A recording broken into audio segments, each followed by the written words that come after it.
your company for the next few hours. You are not going to believe the company. This company. You're going to bankrupt your mama's company. At least I have the radio to keep me company. On 93.5 and 107.5, The Fan.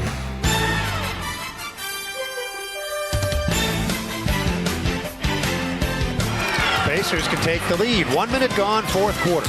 Forecourt right edge. Nembhard out to the left edge. Mathurin wants three, but doesn't get it. McConnell, the smallest man on the floor, snuck in there and tipped it in. High screen Lopez. Lillard uses it to drive in, but he missed off the back of the rim, and Isaiah Jackson got it to Haliburton. Long pass to the other end. Gliding through the air with the greatest of ease. Toppin caught it at the rim and reverse jammed it. Haliburton has it. Turner screens. Haliburton drives it. Got to the foul line. Backed it up. Holding the dribble. Lopez switches out. Haliburton on the move in the lane at the goal, and he laid it in with a spin. Masterful. An offensive rebound with under a minute to go. 5-point lead. Haliburton driving to his left. Stabs back. Splash! Splash! Splash! The bench erupts, coming off the floor as one to embrace Tyrese Haliburton. Mark Boyle, as heard last night here on The Fan on the Pacers Radio Network, Indiana is now in the finals of the in-season tournament, taking on the Los Angeles Lakers tomorrow night, and the dream run continues. And my buddy, Kevin the Mechanic, sent me the following text, and this is true. Let it be heard from Hamilton County to Johnson County. I don't know that our signal actually goes that far, but nonetheless, let it be heard all around the greater Indianapolis metropolitan area. Dude, says Kevin, last night I was at a bar and you would have thought it was a Game 7 in the playoffs. Totally awesome. Awesome atmosphere. Have a great day. It was awesome. And I've got on my old school Pacers sweatshirt today. Jimmy Cook's got on his weird odds Indy thing, but it's working because it's the in-season tournament, so they're the Indy Pacers. Fine, we'll roll with it. Bottom line, Pacers, Lakers tomorrow night, and what a run because of the teams that they have beaten. And $500,000 per player on the line, and Jimmy Cook, the bottom line is Indiana is looking like a team that, yes, in fact, they are bought in to the in-season tournament, and it's been fun to watch. There's one thing I was wrong about going into last night's tilt or yesterday afternoon's tilt, however you want to place it. A lot of us picked the Pacers to win. I did to take it outright, but I thought they would have to do it by having a near-perfect night from beyond the arc. And we had a conversation with Jeremiah Johnson of Bowie Sports yesterday, and he had told me that, well, that's not necessarily the end of the world. He had said near 30%, and I said, no, they got to be north of 40%. But as long as they keep single-digit turnovers, that was more important for him. They only have 9 turnovers in that game. I think only 3 in the first half. So, yeah, got a little bit squirrely there in the third. But the biggest takeaway for me, Jake, is the resolve after an avalanche in the third quarter by Milwaukee. Because we've mentioned in order to get the NBA Cup, the way this bracket was built out for the Pacers, you're going to have to knock off the 2 best teams in the Eastern Conference and potentially one of your biggest foes of the last 15 years, which we now know is the case, in LeBron James in a different uniform this time in LA. And for them to get up off the mat after Damian Lillard woke up, after the Bucks opened the third quarter with a 9-0 run, and them to outscore them and only let up 25 points in the fourth quarter, aside from like play-by-play, which I know we'll get into, like the little mini runs they had and different moments in that fourth quarter, but for them to get up once again after a massive haymaker from Milwaukee, from their stars, something that you're going to have to overcome when we get into April and maybe into May, depending on where the cap is on this team. For them to show that yesterday and not only show it, but close out, sensational performance all the way around. Yesterday when we had Lynn Dunn on, and I realized that she was being, Lynn Dunn is just oozes positivity, right? I mean, she's always upbeat and just a super nice woman. So there was a little of that sportsmanship in play when she was on with us. But when I was talking about Aaron Nesmith, and she's like, that sounds like a coach speak because that's correct, which wasn't some out of left field observation. But what I was saying to Lynn Dunn in talking about that, it was in talking about the Boston game. Aaron Nesmith, who is like probably your number 4. Well, he's not even the number. What is he? Probably your 6th guy. But to win big games, you need at times your 5, 6, and 7 guys to play like they know they're the 1, 2, and 3 guys. And that's exactly what he did in that game. The true measure of a team, and I think that Indiana is starting to round itself out now as showing that its versatility and its depth is amongst the best teams in the NBA. You knew you were going to get a great game from Tyrese Haliburton. You knew that it's always capable that Miles Turner is going to have that kind of a night. But 26 and 10, huge for Miles Turner. Huge. But the moments in the game of, holy cow, here comes Rocky, and he just comes out of the corner, and we thought he was dead, but look at this right here, and he just keeps. T.J. McConnell is spearheading that kind of stuff. Isaiah Jackson, who I don't remember the minutes he got against Boston, if any, but he comes in against Milwaukee and only, comes in and gives you 16 minutes, but quality minutes, right? Off the bench. Quality minutes. Andrew Nembhard, when Milwaukee goes zone and you're trying to figure things out offensively, how many shots either at the free throw line or in the paint jumpers was he able to get because of just situational disciplined basketball? I mean, the way they were able to outscore them off the bench and not necessarily need to do it at a high volume, but do it in a timely manner was critical in their response after that third quarter. The Pacers have one thing going for them that I think was on full display last night. And maybe they were jumping up off the bench and celebrating because they knew that the New England Patriots were about to give their city brethren, the Colts, a huge assist last night, right? Which we'll get into. And the Pittsburgh Steelers now all of a sudden are like in a must-win situation when they come to Indy, possibly with Mitchell Trubisky. Maybe that's what the Pacers were so celebratory about.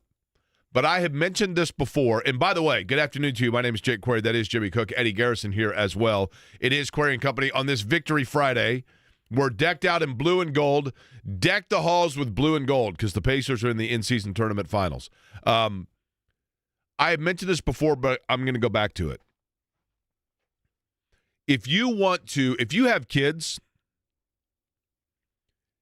boy or girl, and they're playing youth sports, or they're playing school sports, even summer, travel baseball, whatever it might be. Most of us, not all, most of us played in sports, and few of us were the best player on our team. Jimmy, what sport was your favorite sport play as a kid growing up? Basketball. How good were you? I could hit some threes, and I hustled. I was not the best player on my team. What's the last level that you played? I played rec, basically CYO for high schoolers all through my high school career. Okay, that's cool. Got cut from my freshman team. And you were the who of the Pacers? Probably McConnell. Okay, that's cool. Yeah. That's generous. That applies to what I'm talking about here. Yeah. And you'll see what I mean. Eddie Garrison, you played baseball, right? I did. You were the catcher? Yes, sir. You batted what in the lineup? It would depend. Mainly second, though. Okay. So who was the best player on your baseball team? Most of the time, the shortstop. Okay. So you were a good player, but you were not the best player on your team, correct? Correct. Okay. Most people, if you have kids and you are looking for a team for your kids to follow, and I know that there's all these people that are like, I don't watch the NBA anymore because I get too political or whatever. Whatever. Okay, fine. This group of Pacer players, if you take your kids to a game or if you're watching on television and they happen to show a glimpse of this, this is what I want people to see because it's a lesson for your 7th grade kid, your 3rd grade kid, your 9th grade kid that all of us can learn from. At the beginning of the game, T.J. McConnell, who's very handsomely paid, but Derek Schultz had a great comment yesterday where he said, every year it seems like we come up with reasons why it's time to push T.J. McConnell out, and then T.J. McConnell just pushes himself right back in, right? So T.J. McConnell, who played at 2 different universities, grew up playing for his dad, went to Duquesne, transferred to Arizona. People probably didn't think he could play at Arizona, And then he gets into the NBA, plays with Philly. Philly thinks like, he's probably going to be down the roster. Pacers pick him up, and he comes here and he plays well. And he's one of the older guys on the team. So now all of a sudden you got guys like Tyrese Haliburton and Obi Toppin and Benedict Mathurin and Andrew Nembhard that are all younger than TJ McConnell, but they look up to him because they respect the fact that he's been around a while and he's a great professional. But what you witness before Pacer games that is true for young people to look at, and it's the reason why they're getting ready to play on Saturday night against the Los Angeles Lakers. I'm not saying this doesn't exist with Milwaukee. I'm not saying this doesn't exist with Boston, but so far it has been the strength of the Pacers. Before the game begins, watch when the team lines up. As the team is introduced, and you can see this at a home game noticeably, as the starters are introduced, they're introduced and they all go out, and then the team gets together in the circle and they huddle around and they do their little hijinks. And now the music pumps up and it's time for the jump ball. And the game's about to start. Buddy Hield walks over and fist bumps everyone along the scorer's table, the woman that's working security along the sideline, and all of the assistants. The rest of the team lines up. Tyrese Haliburton comes over and gives a fist bump to the same people that Buddy Hield did.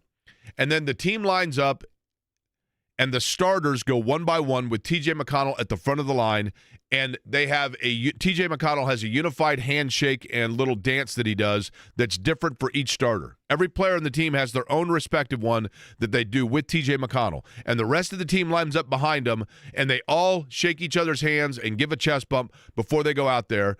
And there have been other Pacer teams in the past that I've seen that had great players, but you could tell that there was one or two or three players that just kind of were like a coagulant when you were trying to, the straw was trying to mix the drink, and there was one player that just was a little too thick, and so you couldn't get everything to swirl in unison. This Pacers team shows third graders, seventh graders, ninth graders, or 51-year-old people in the stands, shows that if everybody works in unison and is on the same page and considers themselves a team, and notably, if a lot of that camaraderie is being led and spearheaded and guided, not by the number one, the number two, the number three guy on the roster, but rather the guy that a lot of people find is like the number 9 or 10 guy on the roster, that shows that they know they are as strong as each part individually as a team together. This is as good a team in terms of their respect for one another, their enjoyment of playing with one another, their cohesiveness with one another, and their ability to feed off of one another and understand that if they're having an off night, there is somebody else on that roster that is able to lift them up because they see themselves as Indiana. Paul George used to say all the time, he'd pull his jersey out, Indiana, and he was a great player. But there were cohesiveness issues when Paul George was here. Not necessarily his fault, but there were. This team doesn't have it, Jimmy, and that's part of why last night they get a 9-point win over Milwaukee, because each player, when their number was called, was ready to do it because they knew they weren't just doing it for themselves, but rather to lift the rest of the roster. And it sounds overly dramatic, and it sounds overly drippy, and it sounds overly campy and sappy, but it's true. And that's why people in this town should be excited about the Pacers. And you're right. It's not necessarily an exclusive thing to Indiana, but it matters that it's happening here because it's part of this transformation that's been going on with this roster over the last 2-3 seasons, if you will. And you give a lot of credit to Kevin Pritchard and Chad Buchanan for obviously the acquisition of Tyrese Haliburton is I guess you need to wait and let the rest of the crew play out. But in terms of where he's ascending to, it's going to go down as one of the best trades or a marquee trade in Pacers history. Like when you're going back and looking at the history of the franchise, this is a turning point moment that's in montages forever if he continues on the trajectory that he's on. It's one thing to have a superstar. It's another thing to have somebody like TJ McConnell, who, again, isn't a lone hero in yesterday's ball game against the Bucks, but he made consistent quality plays, was tied for second leading scoring honors of those that came off of the bench. And on top of that, you mentioned people trying to force out TJ. I remember opening night, and he's getting in like garbage time.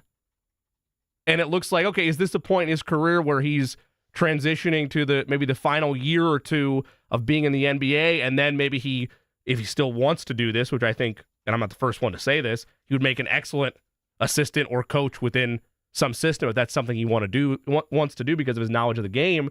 But then here he is the last couple of nights, most notably last night, playing significant minutes and being effective while he's doing it. The other thing that really stands out from last night, and I can't get over it, because in losses this year, the Pacers are shooting right around 30% from beyond the arc. And when you look at games where 24%, 25%, they've had a 13% shooting night at one point in time this year. They've all been losses. When I say they struggled, it's hard to really remember that they did struggle last night because of how effective they were in other areas. But for them to go 7 of 33, for Buddy Hield to go 0 of 6 from beyond the arc with the style of basketball that they play, had you just shown me those two things and asked me how last night went, I would have thought Milwaukee won. But it was a complete effort and a real, I don't know if it's a turning point for this team, but to know that you don't just need to rely on effectiveness from downtown, the pace that you're playing, the passing, the catching teams off guard. I don't know how long that's going to catch people off guard over the course of a 7-game series. That's something for Rick Carlisle and his staff to figure out later. That doesn't matter for this tournament. You don't need to beat the Bucks in 7. You don't need to beat the Celtics in 7. And you don't need to beat LeBron James and the Lakers in 7. You just need to beat them once. And this style, regardless how you feel about it, and I know there's a lot of purists, especially on the defensive end, that it drives them crazy. But if you are in this style for this tournament, it works. And it's a reason I think they're not only going to contend with LA, I think they're going to beat LA on Saturday night. I really do. I feel very confident. Well, when you think about LA, you still think like, oh, the Lakers. Sure. And I mean, come on. It's the most poetic final boss. And I tweeted this last night for a Pacers championship. And I don't remember the account that did this, but some account on Twitter listed like all the tragic or low points of the Pacers franchise for the last 15, 20 years, including the brawl, including the Pacers running that wasn't into the last 15. I'm just kidding. I'm being sorry. nitpicky. Well, I'm wrong because I'm going to go further than that. Last 30, 40 years. Okay. Running into Jordan, the Bulls, the brawl, running into LeBron and the Heat when you have like two historically great Pacers teams that are given a stiff arm by a team or a superstar that's a little bit better.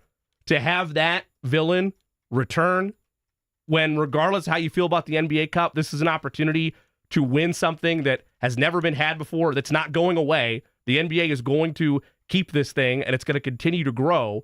The idea of being able to get the first championship in this in-season tournament's history, and LeBron James is the one at the other side, there's something really poetic about that. What you really don't want to be is the trivia question. Correct. Who won the first Super Bowl? Packers. Who'd they beat? The Chiefs. You know that because you're a Chiefs fan. Correct, yes. The average person's like, the Packers, who'd they beat? Vikings? You know what I mean? Yeah. You don't want to be that trivia question. But to your point, this is a franchise that had the misfortune of having its two greatest eras happen to coincide with the era of the eras of the two greatest players in the history of the game. Yep. The 94 through 2000 Pacers were outstanding. And their two best teams were probably the 90. Now, the irony here being that the two teams, 94 and 95, were when Jordan was hitting curveballs or trying to.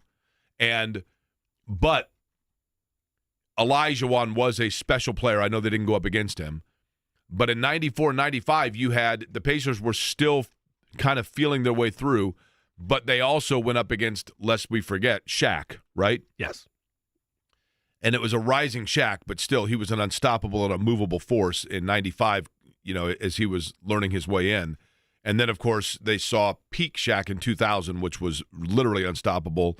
And I know Kobe Bryant was on that team and had a great game here at the Fieldhouse, but the reality is Shaq is the one that won the Lakers that title. That was the start of the Kobe ascension. Shaq had officially planted his flag at that point. But the greatest Pacer team was 98. That is the greatest team in Pacers history. I know the 2000 team went to the finals, but the greatest Pacer team in history was 1998, and that's the team that should have beaten the Bulls in Game 7, but Scottie Pippen had 64 fouls that were uncalled, and they lost in Chicago. There's a little homerism in me saying that, but they were, and that was obviously a historically great Bulls team, no question about it. But to your point, I think the in-season tournament, Jimmy, what it was designed to do was to announce to the world that, yes, in fact, the NBA does play at the same time as the National Football League. And maybe we in Indiana are getting a jaded sense of its relevance because we are more excited about it than are people in, are people in Boise aware of this? Are people in San Antonio aware of it? Or are we just like, oh my gosh, everybody's paying attention and watching? Do we just think that because it's Indiana? I don't know, but they're on national television, and you've got also the discussion now flowing about a legitimate discussion that Tyrese Haliburton is trying to recruit players to come to Indiana. That was the thought when they acquired Haliburton. I remember last year, Kevin Pritchard and Chad Buchanan and Rick Carlisle, got together with the media, and one of the things they said was, look, Tyrese Haliburton is the kind of guy that we hope can bring players here. They were hoping that Paul George could be that guy, and Paul George thought he could be that guy. And, of course, I know Paul George claims that he went to them and said, you got to get Anthony Davis, like as if they were just going to make a call and Anthony Davis was going to get a U-Haul and 2 men in a truck and they were going to move here, right? The beginning of the end of the Paul George relationship was when Larry Bird said Paul doesn't make decisions, and I'm paraphrasing because he actually said don't, but Paul didn't make the decisions around here. That was the beginning of the end. Haliburton, the Pacers were hoping that the St. Vincent Performance Center across the street, the renovations to Gainbridge Fieldhouse could offset the smaller market, cold weather, drab nature of Indianapolis in the wintertime, and that Haliburton was the sunshine that was going to be able to melt that snow and get players that would want to live in Indianapolis in January. And it seemed like kind of a pipe dream, but the way that he has played on this stage and the enthusiasm that he has shown, when you start getting big national outlets talking about how Tyrese Haliburton could in fact be the center magnet that finally starts to bring pieces here, with the cap space, with the maneuverability of flexibility of roster that they have, that is the trajectory that this franchise, quite frankly, Jimmy, has been looking for 30 years. And this is where I put on a rare different hat. Usually I always wear the optimistic hat, and I do believe that Tyrese Haliburton, with that optimistic hat on, is the best hope for that to happen. I believe the Pacers can acquire. The question is, do players finally decide to buy in and want to be a part of this thing? Because you're right, there's been instances where it's been close, and there's a chance if he continues to ascend that Tyrese is going to be a better, well, he needs to get better defensively, but potentially a better all-around player than Paul George ever was. If he reaches that ascension, then yes, it should be enough to want players to come here, but that's an area where I can't let myself get too excited one way or the other about it until it actually happens. I hate to have the Doubting Thomas hat on, but I get it. I've seen that part of the story before. I get it. Generally an optimist, but with that aspect of it, more of a realist. That said, though, that's a conversation for another day in terms of my realism on that. I have optimism with this team as it's currently constructed. Again, I don't know what this looks like in a playoff series, right? Like you would think if you're doing this same style of play over the course of 7 games against a great team, that there's going to be adjustments and it's not going to come as easy as it did where Giannis and Brook Lopez are walking up the floor and you're throwing a pass to Miles Turner behind them in 2 seconds. I don't know if that's going to happen every night in a 7-game series. Doesn't matter. It's a single elimination tournament, and you need one more dub to capture the NBA Cup in the inaugural in-season tournament. Do you remember, let's go back to, 2008, 2010, 2006, for that matter. Who was the most marketed athlete in American sports? Couldn't turn on the television without seeing a commercial with him. Tiger? Couldn't turn on the television without seeing him endorsing a product. 10 different products. Shaq? 2010. The guy that, like, MasterCard, Allstate. Peyton Manning. Peyton Manning did more commercials in the 2010, probably the 205 to 2010s of anybody in American sports. Cut that meat, hosting Saturday Night Live, doing the Allstate commercials, all of it, right? I mean, everywhere you turned was Peyton Manning. And yet, what did we hear? Indianapolis is a small market. It's pretty difficult to grow your own brand. In today's world, in the multimedia platforms that we have, that narrative is gone. And Tyrese Haliburton and the Pacers are aware of that and are now hoping that, in fact, they have the sunshine that brightens things up in the winter for other players to come here and play. Scott Agness going to join us, talking more Pacers next. Want to cut heating bills with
Ever since the Time Person of the Year award came out, Eddie Garrison's been bopping this stuff all over the office. Gets a little bit nauseating, right? Which is particularly impressive because Eddie himself claims that he doesn't need to know anything about 1989 because he wasn't alive yet. Isn't that right, Eddie? Never once said that, and I only play Taylor Swift for our next guest because he loves Taylor Swift. Big fan. Scott Agness, do you have your tickets lined up for when Taylor Swift comes to Indianapolis? Jake, I do not. I, like most people in Indianapolis, did not even get a code. Okay. Well, they've got the secondary market. They do. That would take a little bit extra resources, and I'm not quite willing to hit that, really to stretch that much. Now, meanwhile, though, you are in Vegas, right? I am, absolutely. Well, listen, all you got to do, it's easy. Room right now. I used to say all the time that the roulette table, the way to do it was you just go, you take some chips, and you put it right there on number 31, and it would always hit within 5 spins every single time, right? I guess actually I need to shift away and start incorporating other numbers other than 31 to be my good luck charm, correct? Sure sounds like it. Maybe 0 right there, 0 black. I mean, seriously, right? Let's begin with this. Scott, first question before we get to the game and just the Pacers and the Lakers and the in-season tournament and all of that. I am curious of this. The atmosphere at T-Mobile Arena was what? And the percentage of fan breakdown, and by that I mean Pacer fans, Bucks fans, and just people in general that were there because it was an event, breaks down how?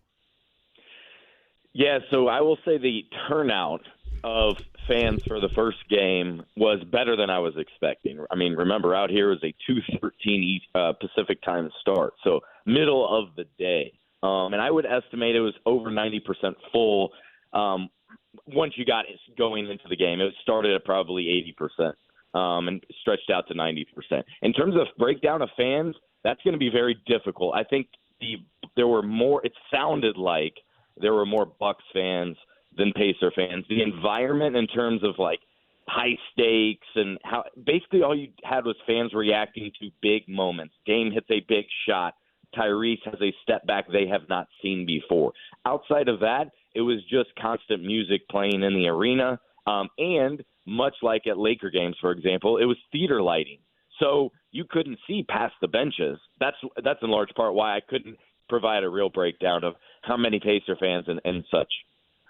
Scott, when you look at their three-point shooting percentage last night, I had said this in our opening segment that if I would have just seen that and then been asked what happened, I would have thought they did not win. When you look at reasons why they were able to still not only stay afloat, but ultimately wind up winning by 9 against Milwaukee with how much they struggled from beyond the arc, what would you point to? Is it their pace? Is it the unselfishness in the passing? Of course, Tyrese Haliburton being the straw that stirs the drink. Where's the biggest area in terms of, well, yeah, they didn't shoot particularly well from beyond the arc, but it didn't matter because of this?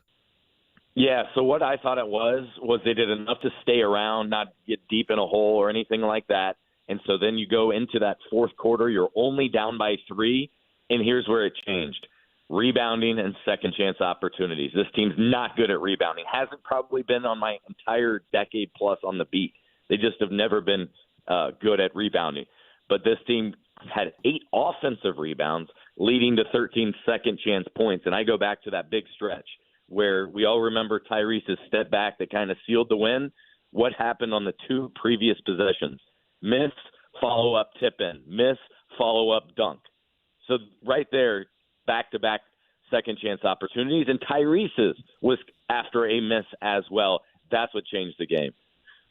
Scott, when you look at the way the Pacers have played, and it's going to sound like an odd question, but it does feel like with these in-season tournament games, maybe it's because of the attention that is necessary to beat. You know, you got to be pretty intense to beat Milwaukee and to beat Boston. It's different than playing against Detroit and, whatever else.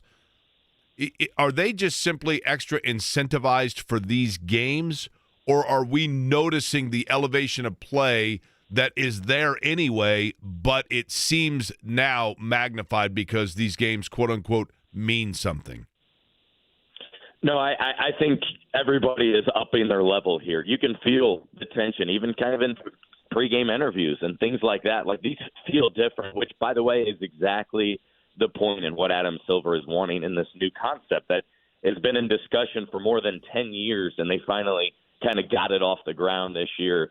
A lot of it kind of copying what's happening with soccer, or what has happened with soccer overseas. I mean, all the way down to an entirely different trophy and a walk-in with a red carpet on the way in. But no, Jake, I think absolutely the stakes are felt. The money is felt. I mean, that's one of the things I'm going to write about today is, yes, there's a game and a championship on the line, but part of what has made this so special is you throw competitive dudes out there who want to win regardless, and now there's a sweetener in the pot in $500,000 now on the line. And, yeah, that may not mean as much to a guy like Miles Turner who makes $20 million per year. Think about Ben Shepherd, who's, a first-year guy, and gets the same pot of money regardless. And even better, think about the two-way guys who aren't really contributing right now on the court. They get half a stake, so they'll get roughly half of that, $250,000. So all of that has contributed to making each of these games feel more important, and in turn, guys are treating them differently, where otherwise these December games, we wouldn't even be talking about them right now. Scott, let me ask you this. Scott Agness, by the way, Fieldhouse Files, is our guest. He's out in Las Vegas, Pacers and Lakers tomorrow night from Las Vegas for the in-season tournament championship. We'll get you information, by the way, on how you can watch that, along with other Pacer fans at Gainbridge Fieldhouse. Scott, do you remember when they first announced, this a couple years ago, you probably would know the year off the top of your head, when they first announced they were going to do the Hickory jerseys? Do you remember that? I do, yeah. That was about 7 years ago. Everybody was all in, right? It's like, this is awesome. Bill Simmons is like, I got to get one. Everybody's in, right? People buying T-shirts, hats, the whole deal. And it was cool. I don't get me wrong, it was cool. By like year 3, people are like, are we still doing this? Really? Any chance that happens with this in-season tournament? Right now, everybody's all bought in, and fans love it. But will water find its level? I think it's only going to get a little bit better because the number one thing in all this that it's accomplishing is making these December games relevant and even bigger, I guess, is part of the everyday national conversation. For example, I don't even know what happened in the Thursday night football game last night. Ordinarily, that would dominate everything in all of our lives, seemingly, in the sports world, right? Given I'm out here in Vegas where NBA is, totally in control. But that's part of the game here. Is can they take back some territory? Can they make some of these early season games more relevant before the trade deadline? I mean, there's probably a portion of this listening audience that doesn't think the NBA season really gets started in earnest until after football, right around the All-Star break there in mid-February. So this is accomplishing a lot, I think, to change that. And you talk to the players about their feelings towards it, and they'll even admit they're surprised that it has taken off as quickly as it did. Usually it might take 2 or 3 years. And really, outside of the courts, which I think are awful and need to be corrected, you can have them stand out without having them be an eyesore. Outside of the courts, I think this has been an overwhelming success.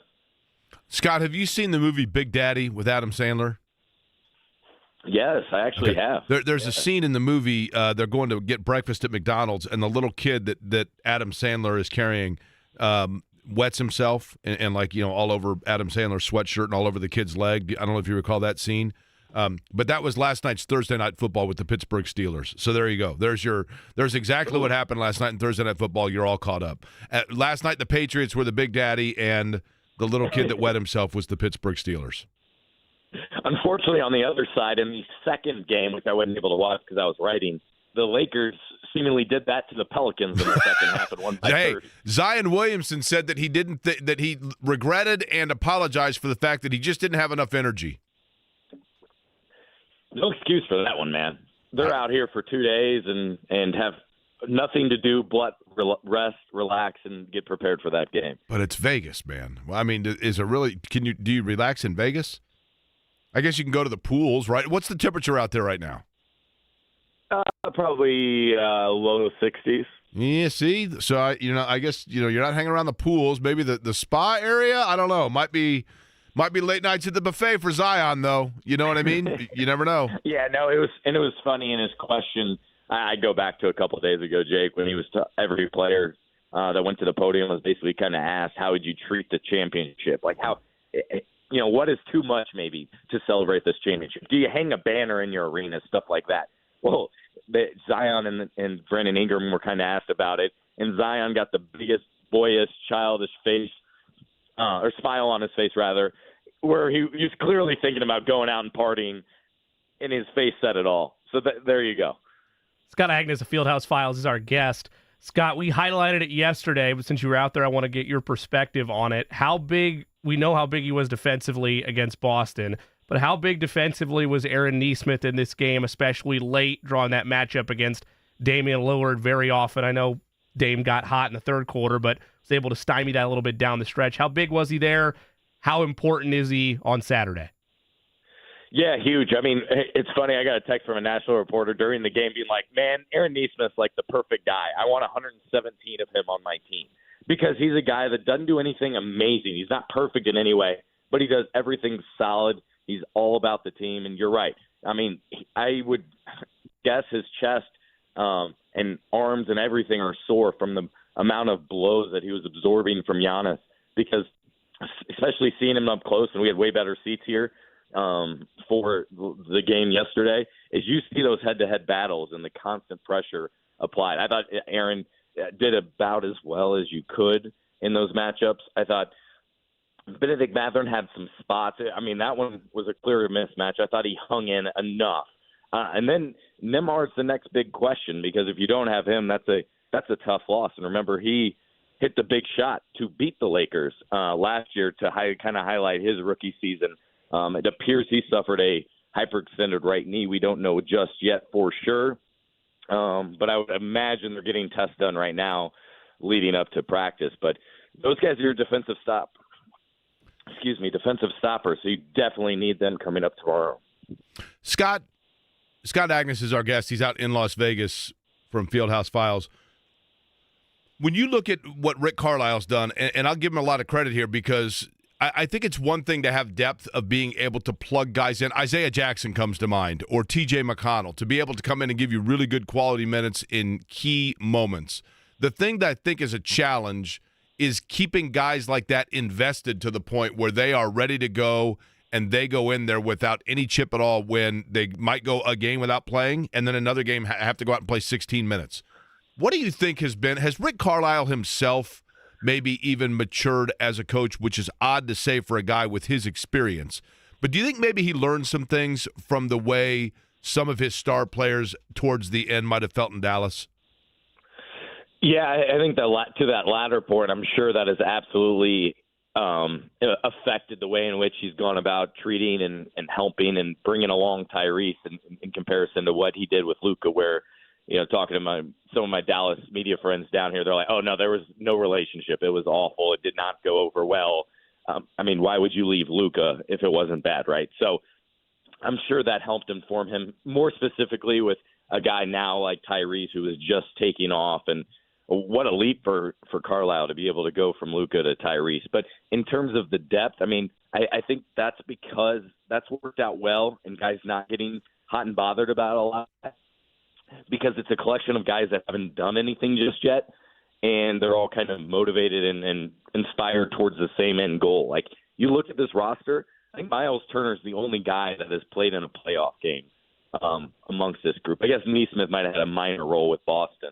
But this group, Buddy Hield has the most games played in the league without reaching the playoffs. So that's what's helping to inspire this group, and they're all kind of on that same timeline. Now, if they had to play a 7-game series against, the Milwaukee Bucks, I think it's a little bit different. You're playing in their environment, those sort of things. But to go back then to about the magic of this in-season tournament, again, then it has more of that March Madness feel. It's kind of one win can kind of change everything. And this young Pacers group maybe is too inexperienced to even know the difference, and they're just thriving in this environment. Scott, does this feel different in terms of Pacers teams that you've covered? Again, I get it. It's a unique environment already, so that's going to be different. And I know, as you mentioned, this isn't a playoff run in terms of the traditional sense, and it doesn't have the adjustments of a 7-game series. But does this team feel different, or how does it feel different than previous iterations of the Pacers you've covered? Yeah, I think I will say the first thing I think that feels different about this group is in some ways they're so talented at one thing being offense that it's helping to overcome their deficiencies defensively. Like they have not been a good defensive team, although we see it in spurts. That's the annoying kind of alarming thing is we can see they are capable in times like we saw much during the fourth quarter where I think Giannis and Dame combined for like 10 points. I was just sitting back waiting for like, all right, Dame will take over, right? Nope, not yet. But and then the makeup of this team, that's why continuity is such a big factor as well. You bring back basically all but one rotation player from last season, and I think that's a very advantageous move for a young group going into the second season. And because that, they're on the same page, they're gelling. Obi Toppin's fit in seamlessly in what he's doing, and then you have some quiet leaders kind of behind the scenes that are helping bring all this along. Like, the obvious ones, but then I think about, TJ McConnell and what he's accomplished, and he's a coach in the making. So all the invaluable experience and lessons he can teach along the way. And eventually, maybe we'll get to see some of the rookies, and there will be ample playing time for those two guys to get in because I think Jarrett Walker could really help fill a need. That's why he was drafted. He's just not ready yet. Scott, we appreciate the time as always. By the way, you'll like this, Scott. This is the ultimate compliment, I guess, to your how tied in you are to the Pacers. Somebody sends me a tweet. Wait a minute. Pacers beat the Bucks, advanced to a championship game, Jake, and you have a Pacer employee on, and your first question is about the environment? Thank God for Jimmy Cook. Well, that's good for you, Jimmy, right? Oh, hey, look at me. So, Scott, not only are you not an employee, obviously you write for Fieldhouse Files, but secondly, and you do some stuff for us as well and come on this program, but we actually just got off of the float on Monument Circle from the parade we led down Meridian Street for the first 30 minutes of the program. But it's cool. You know what I mean? Yeah. We do what we can to help our city, right? Well, the thing is, Scott, and then went on to tell me that the national media continues to scoop the local media because, as you know, Scott, I don't have any insights to the Pacers at all, right? In terms of just the way things work, I feel bad for you. It's unfortunate, right? No, that's just far removed. I don't understand that thought right there. But to the bigger picture, I will say it has been interesting and good for the team. The fact, like last night, totally that the national media is on board. No seats available in the post-game press conference room. Yeah, there was more questions than they had time to get to. In comparison, for everyone listening, there's normally 3 of us asking questions post-game. That's it. And last night we didn't have enough time to do all the questions and answers that we wanted to. And everybody, I'm sure, is blowing out a Tyrese Haliburton piece today. That's good for the city. That's great for the Pacers. Scott, it also is good for you because it means we get to continue to read your coverage of Fieldhouse Files, including on Saturday about the Lakers game and your time out in Vegas. Appreciate the time as always. You bet. Thanks, Jake. All right, Scott Agness joining us on the program. We come back, we'll get some of that national perspective, right, Jimmy? Of course, here in a little bit of NBA.com's top 10 list and NBA TV. Beau Estes is going to join us at the top of the hour. Of course, a little bit later, more Colts coverage as we get set for the weekend. Kevin Bowen's going to stop by as well, top of the 2 o'clock hour. Happy Friday to you. It's Query and Company heading into the weekend. BullseyeEventGroup.com and the Colts.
So I'm actually going to be in Milwaukee tomorrow night. Jimmy, should I wear my Pacer stuff?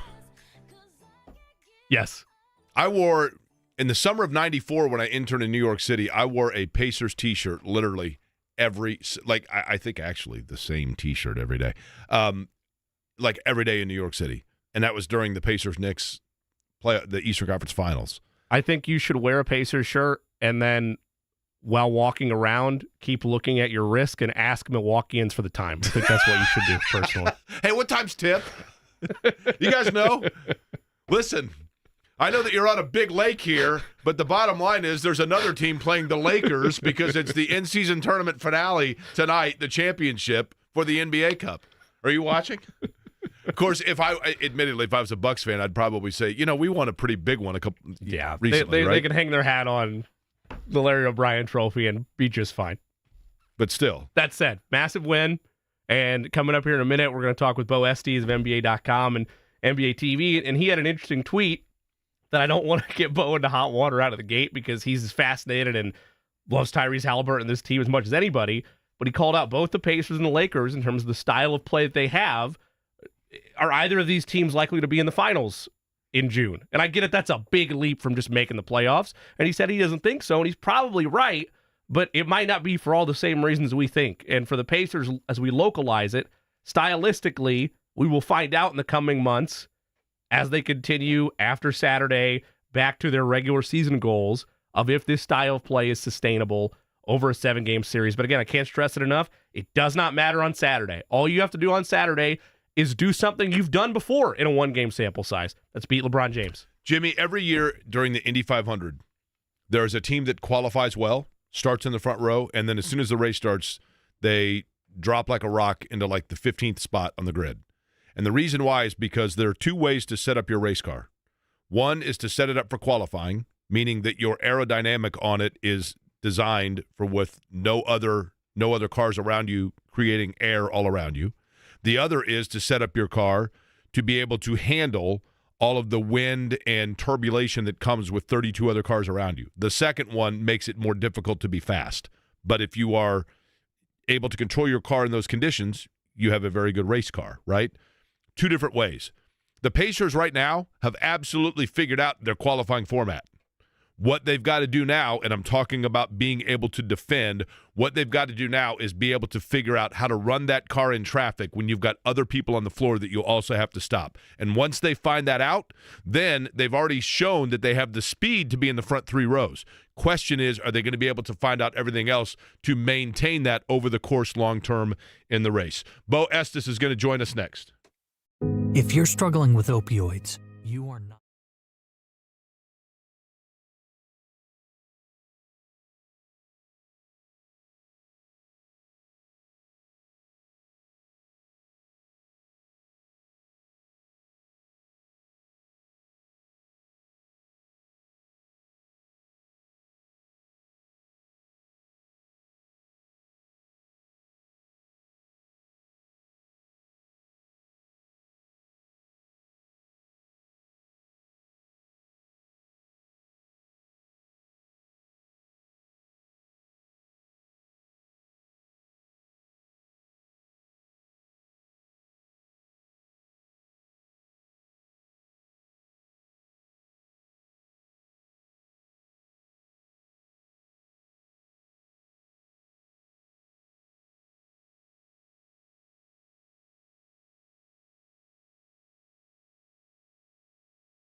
Headed to the finals, the in-season tournament finals, single elimination style against the Los Angeles Lakers, which means we need to get a little national perspective. And who better than one of my favorites? It's Beau Estes of NBA.com's Top 10 Lore, as well as on NBA TV. Beau, I want to dive right into it. First, thanks as always for making the time for us. Good to hear from you. Happy holidays to you as well. You were active as well as most of NBA Twitter last night in reacting to all of the in-season tournament. Let's start first with the Pacers over the Bucks. Your initial reaction and the budding superstar, or as Reggie Miller put it last night, a superstar rising in front of our eyes in Tyrese Haliburton in their big win over Milwaukee in the semis. I mean, I think Tyrese Haliburton is in full bloom. I think he's a superstar right now. I think we just have to recognize it. Maybe we were late to the game. Maybe we nationally didn't recognize it as quickly as you guys did locally, but I described it last night as a basketball revolution. Excuse me. I just haven't seen anything quite like this in the modern era. I had to go back, and I was thinking about, and this is going to be well before much of your audience. This is like the 1980s Denver Nuggets with the way that they just freight train score you and churn out points and churn out points and churn out points and get them quickly on the fast break. The other thing that it reminded me of, and this is really reaching out there, is Loyola Marymount and Paul Westhead's days with Hank Gathers and Bo Kimball. I mean, they seem to be like water going downhill. They find the weakness in your defense, and they expose it. They exploit it. If you adjust, they find something new and move over there. I was watching for a while last night, and I just kept thinking, they're getting open free throw line jumpers against this zone time after time after time. Of course they're going to win this game. They didn't even shoot particularly well from the three-point line, and they were able to score in loads. So it's something to witness. Like you mentioned, I come at it from a national perspective, and I've been doing this for a long time. And I keep trying to put this style of basketball, Jimmy, into the playoffs and say, okay, how does this work against a team that's going to see them several nights in a row, that's going to make adjustments? And the one thing that I keep coming back to is Tyrese Haliburton doesn't make turnovers. So it's not like you're going to screw him up. It's going to be fun to watch this team ceiling. I don't know that they're an NBA Finals team right now, but I remember back before the Golden State Warriors became, this four-time champion machine, even Charles Barkley on national TV, a jump shooting team can't win an NBA championship. It's just never going to happen. They're going to get exposed. I don't want to place too many doubts on this team.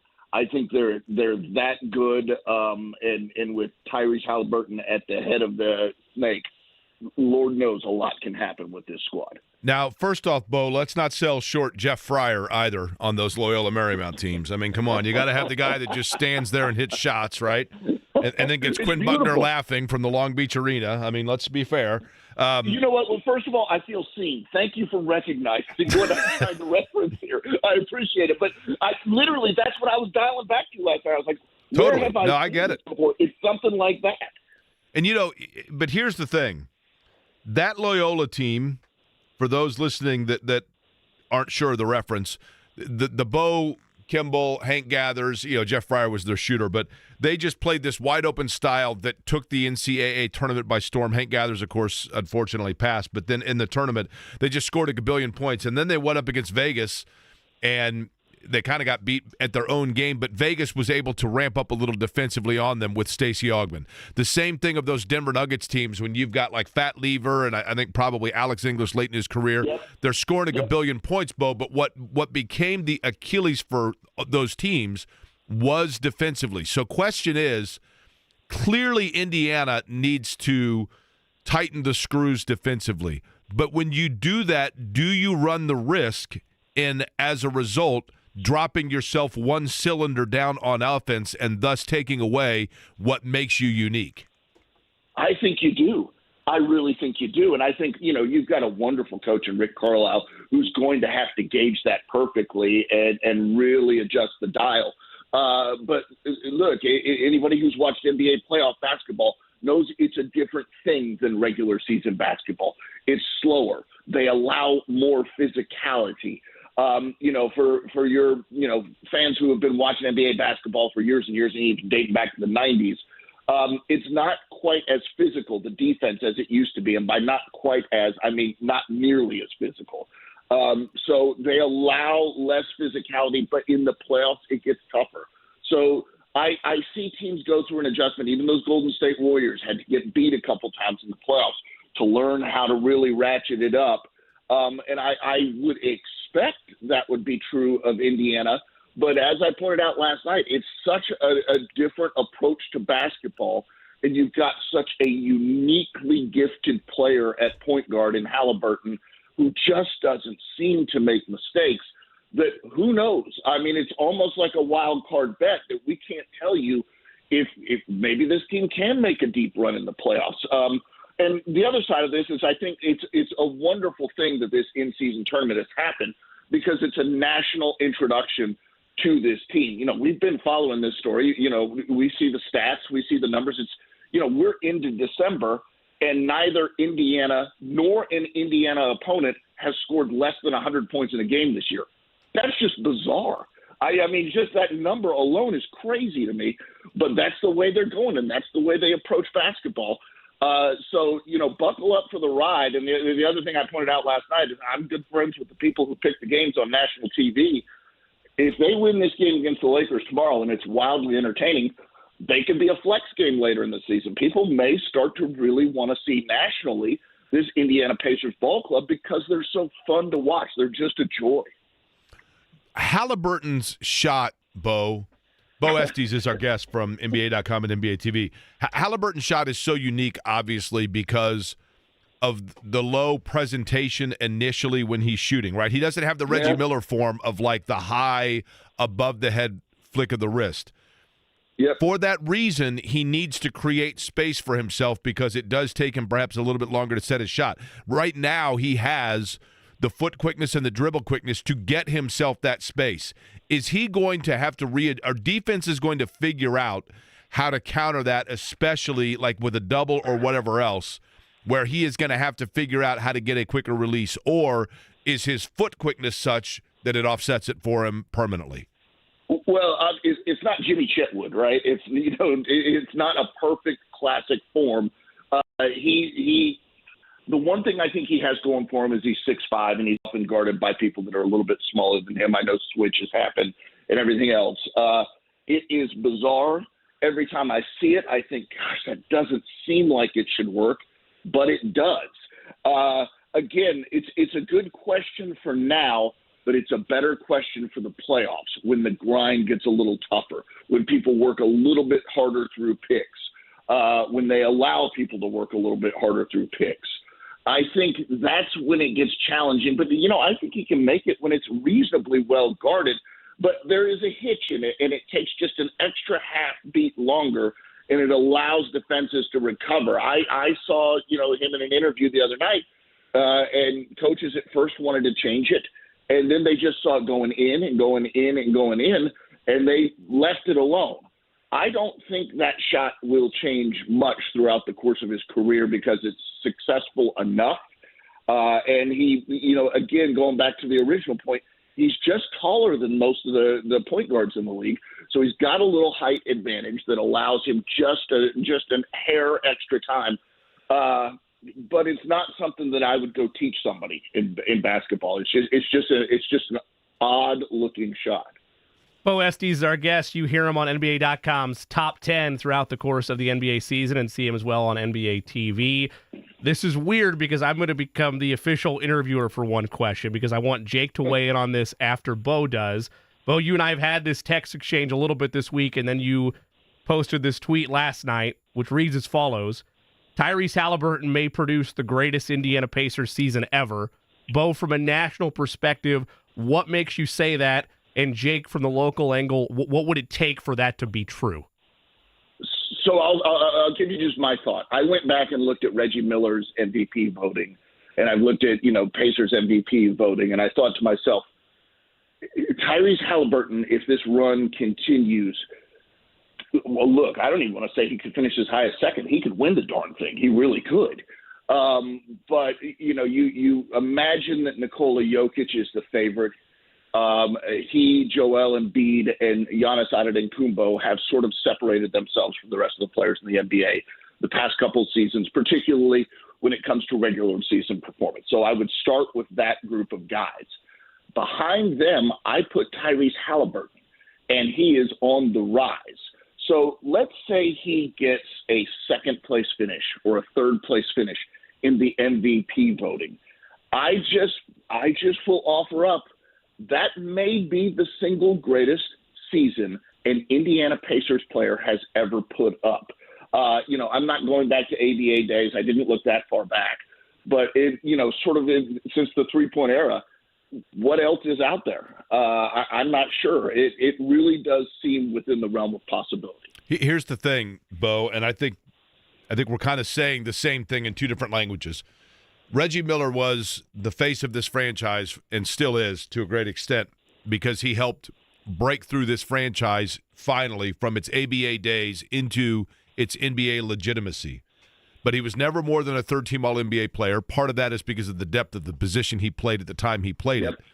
But I think that we, understandably, rightly, and celebratory sense so, probably almost exaggerate his level of overall over the course of season greatness because his greatest moments came in the postseason either against the greatest player in the world or in the greatest arena in the world. And so, therefore, it elevates us where in a vacuum we see it thinking that represents the totality of the body of work. And he was a fabulous player. But in terms of breakthrough overall, all statistical elevation of everybody around him, Haliburton this year, you are correct, probably has that ability to do that to a unique level. Billy Knight would be the only player that had a scoring level to this volume on a consistent basis, but it was on a team that was winning. He was averaging 28 a game, and his team won 27 games, right? So what good does that do you? So I would agree with you, actually. Well, it's an awkward question because I think you're right. Look, I worked with Reggie Miller. I know him, but there's a star quality to Reggie as well. And the other point you made, I think, is really interesting. He elevated that team. He elevated that town. He made them popular. He had that incredible run in MSG, and then he really pushed the GOAT. He was pushing Michael Jordan pretty far. So I think that there is that place in our memory banks with Reggie Miller. I think nationally, the first player anybody thinks of when they think of the Pacers is Reggie Miller. Oh, for sure. I really do. But absolutely. Beau, what's interesting is, and it is a fascinating conversation because, and look, I absolutely love Reggie Miller, right? And Reggie Miller was able to do it for not just one season, but for like a decade and a half, right? Yep. So there's your difference right there. There's the benchmark. But that said, I think people forget part of what elevated Reggie Miller was once you acquired Dale and Antonio Davis to get him free on the wings, once you acquired Derek McKee to facilitate from passes out of the low post, that lifted Reggie Miller, whereas Tyrese Haliburton is the guy that right now is playing the role of the Davis brothers and Derek McKee by elevating everybody else. I think that's true, and I think the other thing that is tough to ever account for is imagine Reggie Miller with the greenest of green lights in this era, in the three-point era, where there's all sorts of space, and he's just able to light folks up from three. I talked about Haliburton being tall. Reggie's 6'7", so he would be shooting all day long, wide open threes. He would be absolutely crushing. And I try to, when I think of the impact that the three-point era has had on statistics, imagine just, for instance, if the NFL all of a sudden arbitrarily decided those touchdowns that are beyond the 10-yard line are worth 9 points and everything inside is worth 6 points. So we give you 50% more for touchdowns outside the 9. It just fundamentally changes the game. So the scoring is different. And those that are specialists before the green light became super green, and credit Steph for that, their stats aren't what they really would have been. And I think Reggie in this era would be, obviously a supermax player, and his star would be even brighter now than it was then. Beau Estes of NBA.com's Top 10 with us. Beau, when you look at this matchup on Saturday night, in terms of the style of play and the star power and rising star power, even if some national, not you, but some national might knock the fact that it's the Pacers there, I think it's going to be a highly entertaining, great matchup, as good of a matchup in terms of what's going to be on display as the league could have hoped for in this inaugural event of the NBA in-season tournament, the chase for the NBA Cup. What do you see when you look at both these teams and how they match up? Well, just first of all, from the matchup itself, from a TV perspective, the city of Milwaukee does not necessarily rate better than the city of Indiana. Right. Milwaukee became a thing because Giannis is there, and he's one of the best players in the world. I think that this introduction to Tyrese Haliburton on a world stage is valuable to the NBA. So my personal opinion is it's great Indiana is there. As far as a matchup, boy, if I'm Indiana, I'm just sitting there thinking, let's run these old guys into the ground. Let's just make them run and run and run and run. And, oh, man, I wish this game was in Denver because I would run them even harder. That would be my approach. I would see how far you could push that Lakers team. Now, to me, LeBron James is the smartest player in the league. He's going to control tempo as much as he can and move this game in a way that advantages his skills and his abilities at 38, which are still tremendous. Indiana is, of all their great things, they're a pretty terrible rebounding team. And so it's just a huge contrast in style. I mean, Anthony Davis is going to crush them on the boards. LeBron James is really going to pound them. If their shooters are hitting, if the Lakers shooters are hitting, and by shooters I mean those that are not Anthony Davis and LeBron James, those other supplemental players, it gets challenging, I think, for Indiana. But I think Indiana can push the tempo in such a way that you can run the tires off the Lakers. I really think so. This is me trying to wrap my mind around the Pacers, and I really want to see them try that. I want to see how far they can push the needle, get to as close to Loyola Marymount as you can, because I think it would be fascinating to see how the Lakers respond. I don't know that they have it in them. I honestly don't. I don't expect to see either of these teams in the finals. So to me, this is a huge moment for both squads, and I'm excited for it. I really am. Beau, we could do. I mean, this show goes till 3. We could go until 3 on Loyola Marymount, to be honest with you. Oh, absolutely. Well, it's one of those things I wish young viewers would just go back and look at the longer game tape. Don't look at the highlights. Look at the longer game tape for what they were – it's two things. It's a choice. It's a conscious choice. What they were giving up for what they were taking. And that's the approach. It was so bizarre. It was so out there. But it did work to a point. Listen. So that's the question. Listen, Beau, that 90 game against Michigan in the tournament. I mean, Michigan's the defending national champs. They got Ramil Robinson out there and like Mark Hughes and Loivot, and they're literally running around like, what are we doing here? I mean, we're down 149 to 110. What are we doing here, right? I want to see Indiana try that with the Lakers. I really do. I want to see how far they can push them. And, when I first jumped on with you guys, one of the things I pointed out is, like, I'm scared to place limitations on the Pacers, much like people were placing limitations on the Golden State Warriors. I don't know how far this can go. I don't know how much this can change the game. But when I saw them last night, Milwaukee didn't know what to do. So they go to this zone, and it's open free throw line jumper after open free throw line jumper. That's just easy for NBA players. That's low-hanging fruit. They're going to knock that out all day. And that's what Indiana got without a single turnover from Haliburton. But, they've got both. They do have good pieces to complement and carry with them. And the guy that really I think has been important for them, what Indiana's doing is impressive because you have Isaiah Jackson giving quality minutes coming off of games where he's not seeing the floor. Same for TJ McConnell. Same for Aaron Nesmith. But the guy that I thought they probably felt was going to be elevated a little more so far this year that hasn't taken off might be Mathurin, but that's offset by the fact that Buddy Hield, you were ready to put Buddy Hield out to pasture, and yet he just keeps scratching at the back door, and it's like, all right, we'll come back in, right? And he seemed ready to go. He seemed, get me out of it. You know, I thought that Buddy Hield wanted out. So now I saw Sam Amick write something in The Athletic that, you know, Indiana was a place people wanted out of, and all of a sudden now it's a place people want into. People want to be a part of this thing. You know, that goes back to Haliburton, but, like, good Lord, the players seem to really buy into this thing. And I don't know what clicked. It'll be interesting to look back and say, was there a moment where everybody's eyes in that Pacers locker room got it, where everybody sort of snapped to attention and said, oh, this is going to work? I would be fascinated to know if there was a collective moment, because there seems to be so much buy-in right now. And it's fantastic to watch. It's a long season, guys. It's a grind. The NBA season is a grind. So enjoy this moment right now. But again, I don't think it has to end. I really don't think it has to. I think they can change basketball. You know, when the Golden State Warriors went on their run and they had the two greatest shooters of all time pouring in threes, everybody said, well, this is basketball at its, you know, furthest evolution. The one thing I can tell you is it's always changing. There's always something next. There's always another answer.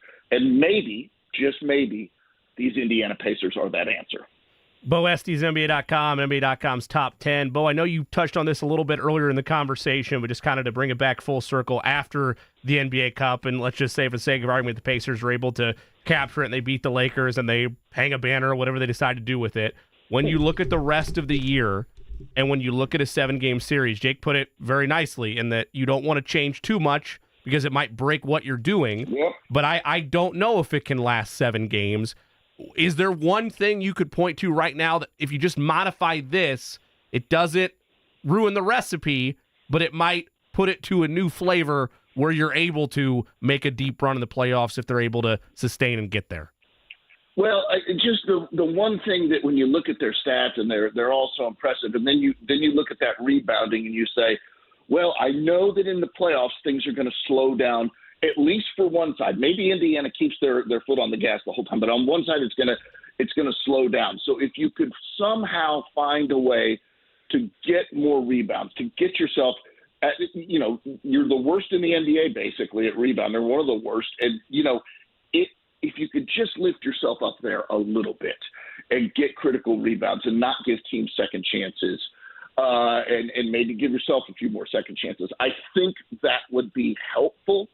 But again, you know, it's like we've been saying, there's a philosophy, there's an approach here, and you've got to decide how much you want to tinker with that. And, you know, say you go get a player at the deadline, does that mess up this whole magic recipe that you've got going right now? I don't know. I just think that's something you got to be very, very careful with, because you've caught lightning in the bottle, and you don't want to take the cap off that bottle right now. Beau, I was literally, to tie in Loyola Marymount and today's NBA, which we've masterfully done, by the way. Thank you. Yeah, absolutely. And we might be the only two guys right now that are even aware of this Loyola Marymount fascination. But I had mentioned this, I think, on this show recently. I was literally 49 and a half years old before I realized that in the, not to bring up the negative of Loyola Marymount, but in the Hank Gathers tragedy, do you know who the point guard was for the team they were playing that was on the floor when that happened? No, who was it? Eric Spoelstra. Oh, wow. Eric Spoelstra was the point guard for Portland, and I hate to, I mean, this is kind of a negative thing here, but he was literally the guy, he's the only other player in the frame of the video when you see, unfortunately, the tragic Hank Gathers video. An interview, I'm sure that he's been interviewed. I know. It's fascinating, isn't it? That, I mean, that's a fairly indelible moment in basketball history, but at the same time, I understand also the sensitivity of it. You know what I mean? But you would think, right? Well, it's interesting because, like, I used to go down to, interview the Heat when Dwayne Wade was a rookie. And you know, Udonis Haslem was young there, and he transferred his body, you know, from a heavy guy at Florida to a much more athletic NBA player. And Spoelstra was a young guy in that organization, but he was a star. And, you know, people would point to him and say, keep your eye on this guy. Yeah. There's something about that guy that is basketball magic, but it's interesting. I had no idea about that. And, you know, one other question, I guess, with all of that, I saw that Stephen Holder, our friend who works for ESPN and lives here in Indianapolis and is a Miami native that covered the NBA during that time, he made the comparison last night that this Haliburton kind of breakthrough reminds him of the epiphany the rest of the league had when they saw that Dwayne Wade was not going away, and that it's a similar kind of breakthrough for both players. That's really good, actually. That's really good because, you know, if you watched Dwayne Wade in college, you thought, man, he is really good. But you never really, I guess, jumped to the conclusion he's going to be a top 5 NBA player when he really hits it well. And then there was just sort of a moment when he was a part of that group and there was no taking him away from that group. And I think, you know, the NBA is tight at the top right now. There are so many great players right now. You know, I mentioned the 3 that I think are sort of separate from everybody else. There's also Luka Doncic. You've also got older players like LeBron and Steph. But I think Haliburton has catapulted himself into that group, and it would take something remarkable to remove him. I think he's not where he is. I think he's still going forward. He is Beau Estes of NBA.com's Top 10. You hear him throughout the NBA season. Follow him on Twitter at NBA Beau. Beau, thanks as always for taking the time. I'm sure we'll have you on as the NBA season continues to unfold, and enjoy it Saturday night. Hey, we're going to break down 87 UNLV next time, Beau. Is that cool? I can't wait. Let's lock it in, man. Let's lock it in, fellas. Appreciate it. Thanks, Beau. See ya. Talking about how Freddie Banks tried to bank one in the 87 semifinals, and it went in Gerald Patio, knocking glass off the back of the backboard. Eddie White going to join us talking about something going on with the Pacers in the finals of the NBA Cup next. Say hello to the power, performance, and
Going with a little John Lennon to bring in Eddie White. Is that right? Somebody just sent me the same guy on Twitter says that I don't know anything about the Pacers. The only thing that I know is, quote unquote, sitting in my lady friend's seats, which is true. I they are her seats, not mine. I'm glad you know where they are. That totally would cause admit it. disruption with other patrons, Right. so that's good. That is the extent of my knowledge of the Indiana Pacers. Are you surprised I know this, that he passed away 53 years ago today? Now that you mention it, okay, who was playing on Monday Night Football when it was announced to the world? Okay. I just know Eddie White will Cosell know broke that. it, but I don't know who's playing. Cosell broke it because one team was lining up for a field goal, actually, that was blocked, and they went into overtime. Eddie White will absolutely know the other team. New England was one. Eddie White, who joins us now in the program. Eddie, you know the other team that was playing on that Monday night game, right? Washington? Nope. Okay, I have no idea. Miami Dolphins. You're kidding. No. I guess I should have known that one, but I do remember watching it. I mean, do you remember when Cosell used to invite people into the booth, like when he actually had John Lennon sitting in the booth? I mean, it was just the most random And I thing think on Monday Night Football. And Eddie, I believe, to be honest with you, that would be, I'm assuming, that would be why they chose Cosell amongst the group there to break the news, right? I mean, I would assume, because that was a fairly famous moment when he had Lennon in there, right? Absolutely. I mean, your only next choice would have been Frank Gifford, but Cosell was the obviously more experienced. I guess I'd say journalist, but obviously with the legal background, he would be the guy to break the news. And I mean, and he was, he's the perfect guy to break the news like he did. But that's one of those things that, remember, back then, we still had only 3 TV stations or something. So like the world was really paying attention, watching that football game, and there was no Twitter. I know, but for you guys who didn't know who Mike Tyson was and all that stuff, there was a world before Twitter, and you found out stuff like that as one on television. By the way, it was 43 years ago today, December 8th of 1980, when John Lennon was fatally injured. Eddie White joining us, host, of course, of the world's greatest pregame or postgame show, I should say, and pregame if he was doing that. But pretty fun ride we're on here, Eddie. And look, I have said a million times, I'll make it 1,000,001. I was a little skeptical of the in-season tournament when it was announced and was worried that it was going to be like we've seen in other sports, kind of a hokey creation thing. But mea culpa, man. It's been awesome. I think people are, and I hope nationwide people feel this way, but certainly people here are into it, and that's going to continue, and the ride's going to continue throughout the weekend, right?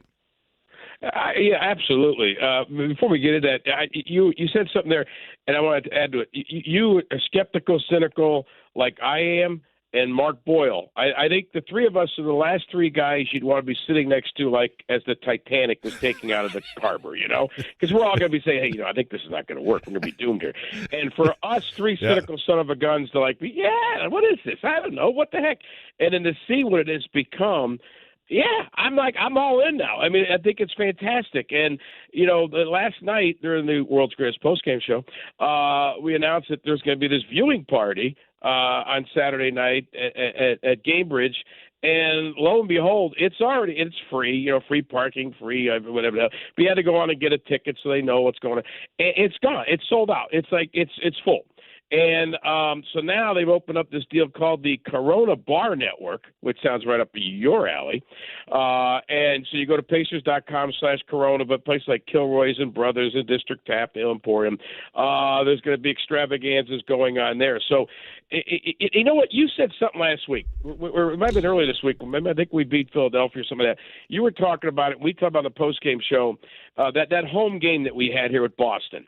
And it was like it brought back the memories of Byron Scott's shot and what this meant to the community and how we rally around our teams. And basketball is different in this state.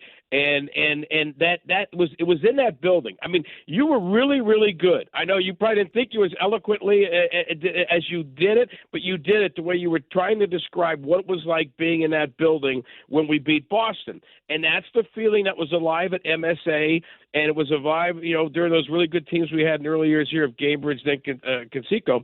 And you're seeing it. I mean, and it's a younger generation too. I mean, I had my son is a bunch of UIndy baseball players like saying that game the other night at home was like one of the greatest events they've ever been to. They're coming. I mean, people are rallying around the team, and it's so much fun when it's like unexpected. We weren't the number one team to win in the East this year. Maybe they get in the playoffs, maybe not. Let's see what happens. And here we are, one game away from winning this inaugural deal, which has become a big deal.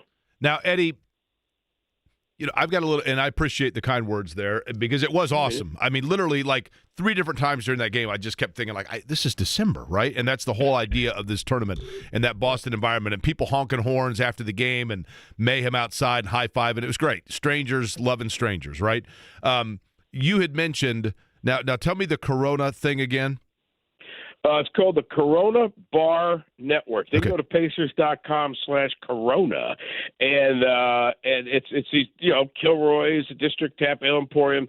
They did it I guess they had them last night, and they had on Pacers social media. There were videos of fans just losing their minds when Tyrese hit that 3-pointer to put us up 8. So it shows how much I pay attention. But the Corona Bar Network will be up and running again tomorrow night for those who didn't get a ticket or opportunity to come to Gamebridge.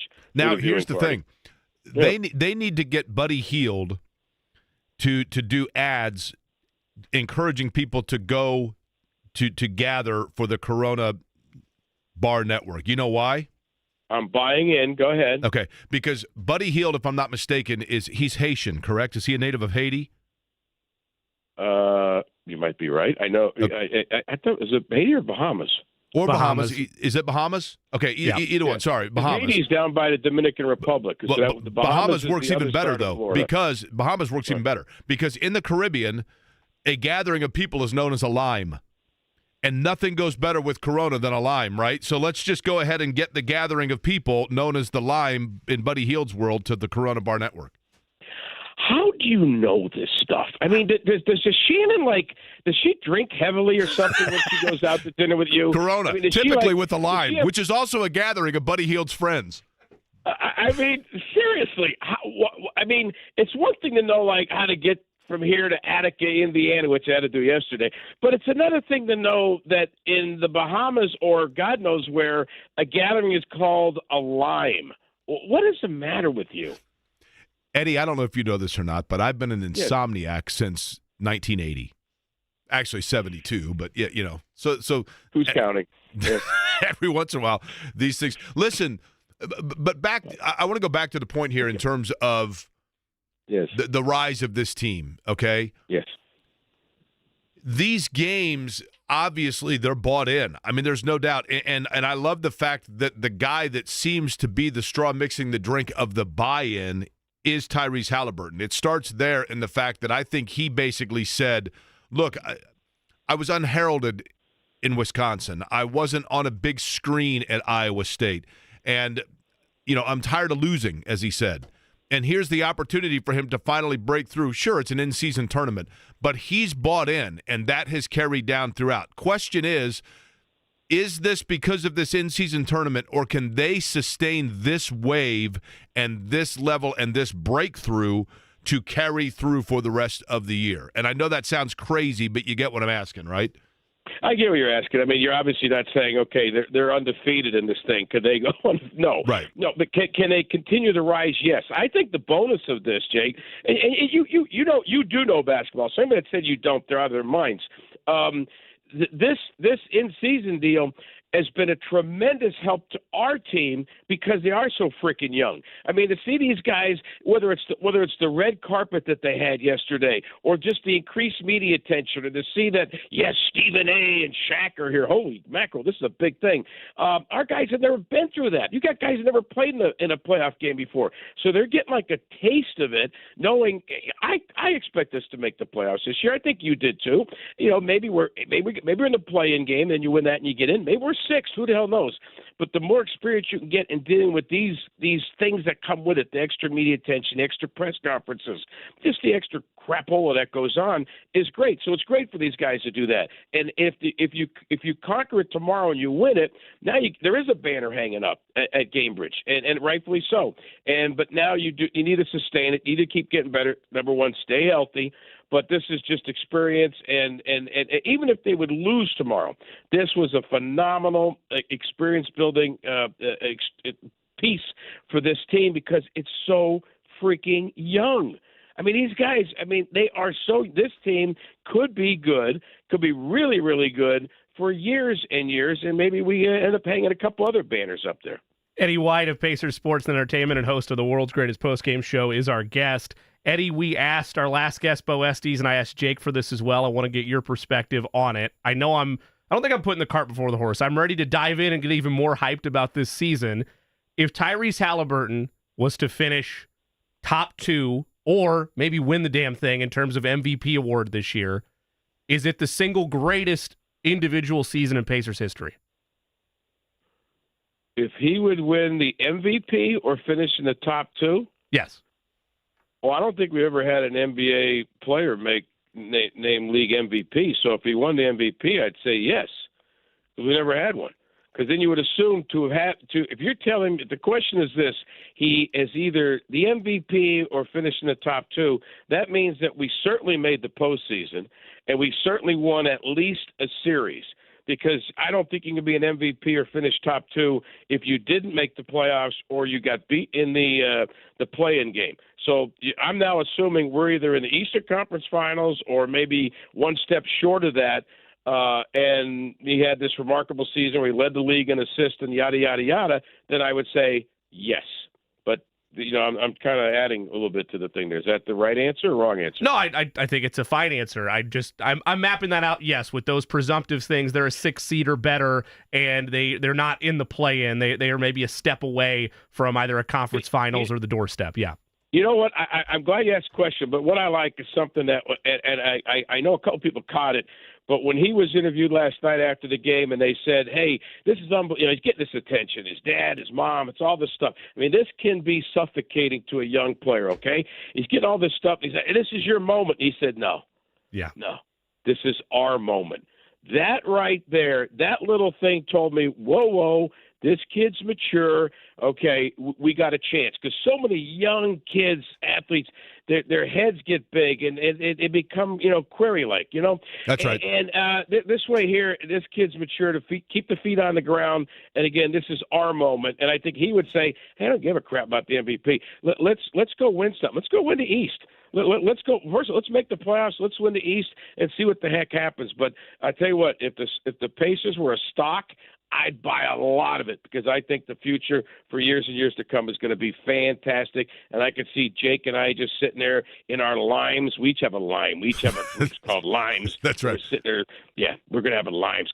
How about Jake and Eddie's lime? Well, the question is, are we members of each other's lime? That's the question, right? Only if we're in the Caribbean, I guess, right? I welcome you anytime. I told you this. I have great respect for you. You're quirky, but you have a great heart.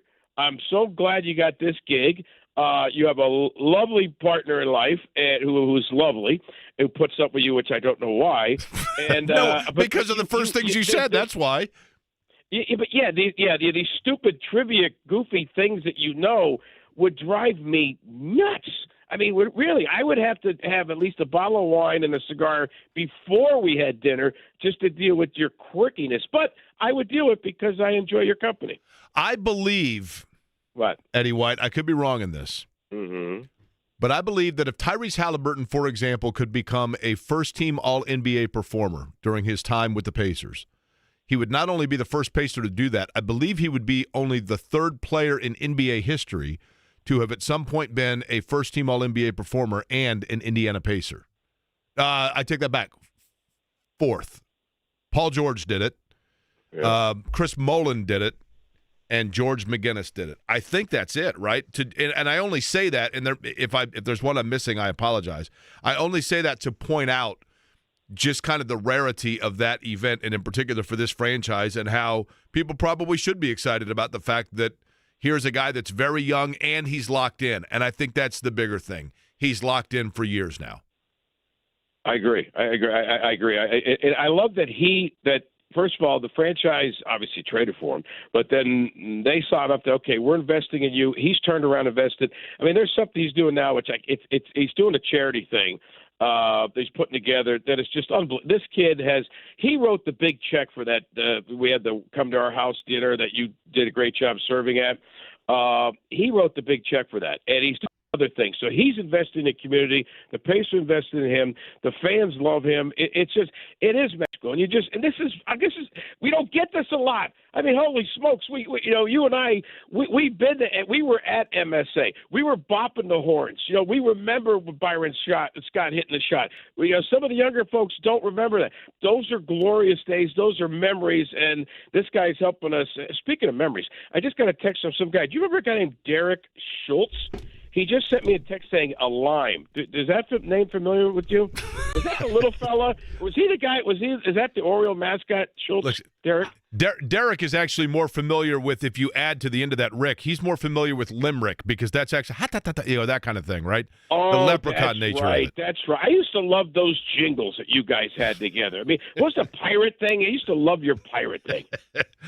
We did have a lot of fun. We did have a lot of fun. Hey, last question for you, Eddie White. What? Yes. In all honesty, Haliburton's, again, I don't want to make too much of it here, but is this the kind of national stage breakthrough that can do what Indiana has been aspiring to get a player to do for years, and that is, can Tyrese Haliburton attract, can he make Indiana a destination location franchise for other marquee free agents in the NBA? Yes. And that's not me saying it as, employee of the Pacers. They're on the NBA radio network last night, the serious deal, talking about just that. His exposure with USA Basketball. And didn't the guy who ran Golden State say it on the pregame show yesterday? There are good players in the league that people don't want to play with. This is a great player that people want to play with. And I think Kevin Pritchard's done a pretty good job of setting us up with, quote-unquote, inventory-wise to make that happen, whether it's via trade, free agency. And you got to give them credit for the way they're drafting. So, yes, to answer your question flat out, it is yes with an exclamation point that I think you could see a guy who sees what's going on, knows he has a handful of years left, wants to win maybe either another one or wants to win his first, and said, hey, I'm coming to Indy. And that's why I'm thinking that we could be ready for a ride here, Jake, that you and I, who enjoyed those Reggie years and, the years when Frankie Vogel was taking us to the Eastern Conference Finals, that we could be on a ride that maybe we have yet to experience in our NBA years. He's Eddie White of Pacers Sports and Entertainment, and of course the host of the world's greatest post-game show. Another edition of that tomorrow night. Sellout crowd at Gamebridge Fieldhouse for the championship viewing party. Eddie, give us one more time, though, Pacers.com for the Corona Bar Network. Pacers.com/Corona. Is that Jimmy Cook, the guy who, like Patrick Mahomes, greatest quarterback of all time, who can't score in the second half for 3 consecutive weeks? You guys are out of your mind. He's not even Fran Tarkington or Norm Snead. Give me a break. God almighty. I knew you'd get there eventually. Hey, we got there in the end. Eddie, our old man club meets on Sundays at noon, by the way. The what? Exactly. You bring the hearing aids, I'll bring the prune juice and the lime. Okay. Who's bringing the lime? We are the lime. That's right. We can get Mark Boyle to bring the lime. That's right. Oy vey. Splash. All right, guys, I love you. All right, we'll see you, Eddie. Seriously, congratulations on everything, man. Tell Shannon we said hi. I love you. Will do. We'll see you. That's Eddie White. Again, big-time celebration tomorrow night. We should probably talk some Colts as well, right? They got a big one coming up. Playoff hunt is still on. Huh? Playoff hunt is still on. Hey, listen, they got some help last night, right? Colts got some help from the unlikeliest of sources. We'll explain. Don't you love fall in Indy, but hate the paint? Do what your neighbor Mark did. He called Rhino Shield. It's a 2-story home built in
Paul is always in a good mood.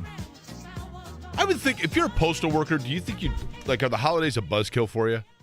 Do people still send Christmas cards, though, or do they just like... I received one, so I think so. Who's the first Christmas card you received? Who's it from? One of my cousins or I guess my wife's cousin, right? So an in-law. Do you guys do a Christmas card?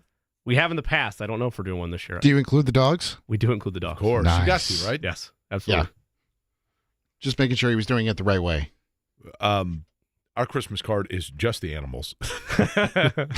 I'm serious. So you're in there then, right? So. Yeah, that's right.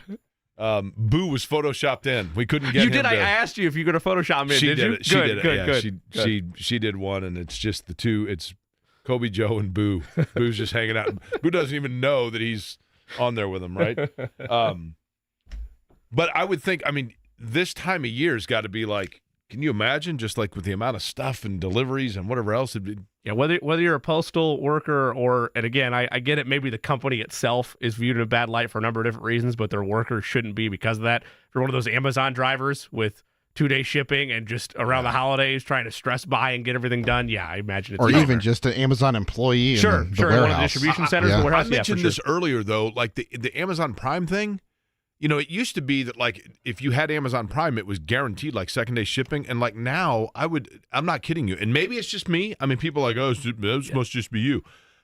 I would say 30% of my orders, I order it, and then after the fact, I get a thing that's like, your arrival date has changed. If I buy... Like, so wait a minute, what? I don't mean to put you on the island like you said some do of it might just be you, but let's say I order 12 things off Amazon a year. I would say maybe one of the 12 is going to get hit with your package is delayed, which still probably is too high, but no, yeah, I don't order a lot from there. Sure. But just for example, I did do, as I was mentioning, for Firefly, they make it so easy, right? Right. Firefly, which is formerly the Children's Bureau, when you adopt a child or a family that has requested assistance for Christmas, they have it right there where you just click on the links.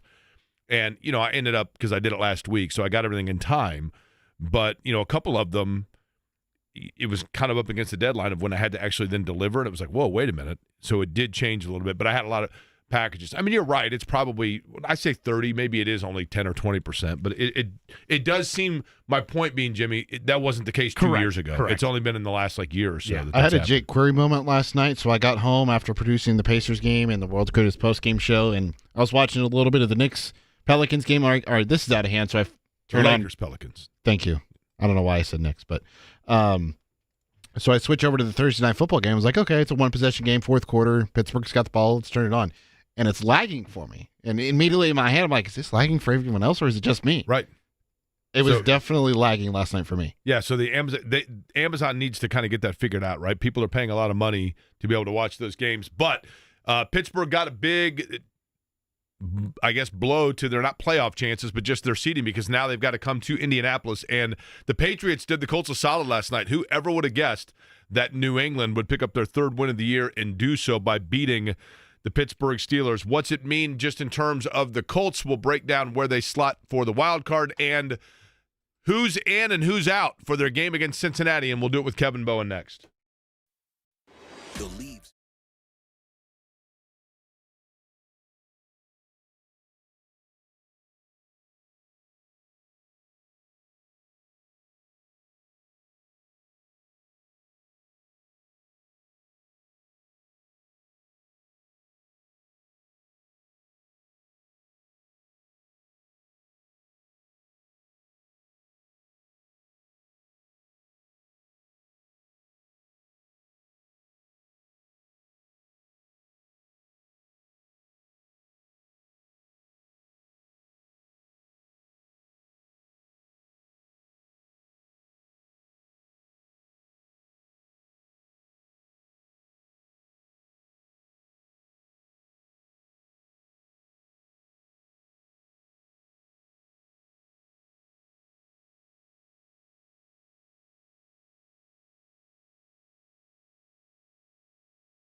Little Beastie Boys.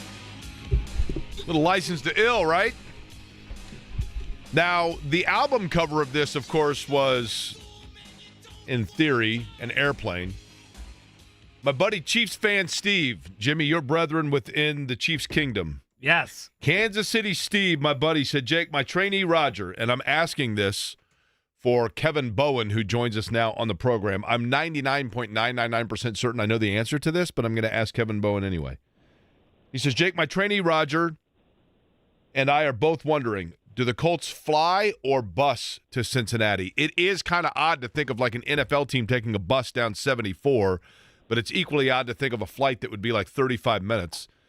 Kevin Bowen, thanks for joining us from the morning show, of course, the Wake Up Call with Kevin and Andy. Somewhat flippant, somewhat serious. Which is it? Do the Colts, they take a bus or do they fly down? They bus it. They will bus it, police escort, I assume. So, don't be on 74 tomorrow at whatever, 4 o'clock in the afternoon, 3 o'clock in the afternoon. I somewhat wish they, stopped at East Central High School for a walk. That would be great. That would be really cool. Go to but Greensburg, check out the tree in the county courthouse and the whole deal, right? And get the offensive lineman on the Honda plant. Yeah, I mean, you could do the whole thing there. So, bus it there, bus it home, and I believe, I think it's one of the very few, if only, bus trips for any team in the NFL. Okay, so speaking of that, Kevin, when you talk about the offensive lineman stopping at the Honda plant, there is one of them that we now know might be able to walk through the plant but won't be walking through the game. Tell us what Shane Steichen had to say in terms of who we definitively know will not be playing on Sunday.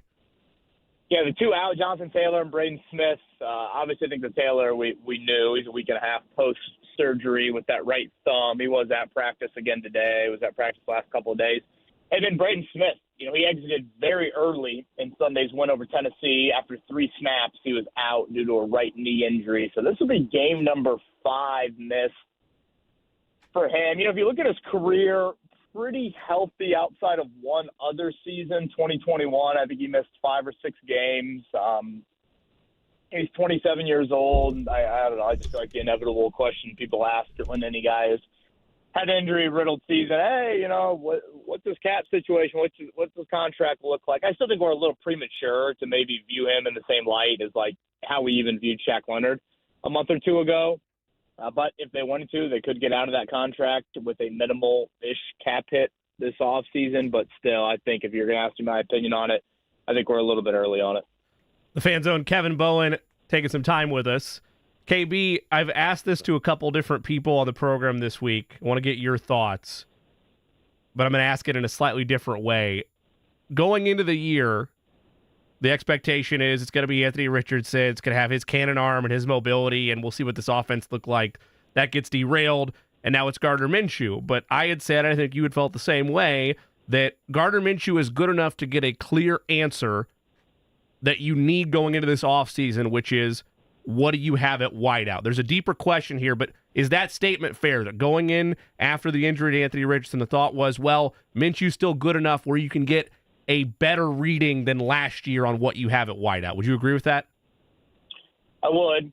Very low bar last year, to be fair. Correct. Yes. Okay. So the reason I asked that is there's been this discussion the last couple of weeks of, have we been too critical of Alec Pierce, and is he actually winning his matchups, but it's either not in the scheme of the offense right now with Minshew, or whether they don't trust his arm strength, whatever it is. There's multiple different variables there.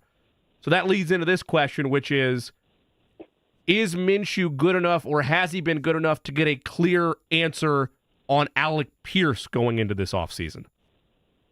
Yeah, I wouldn't say clear.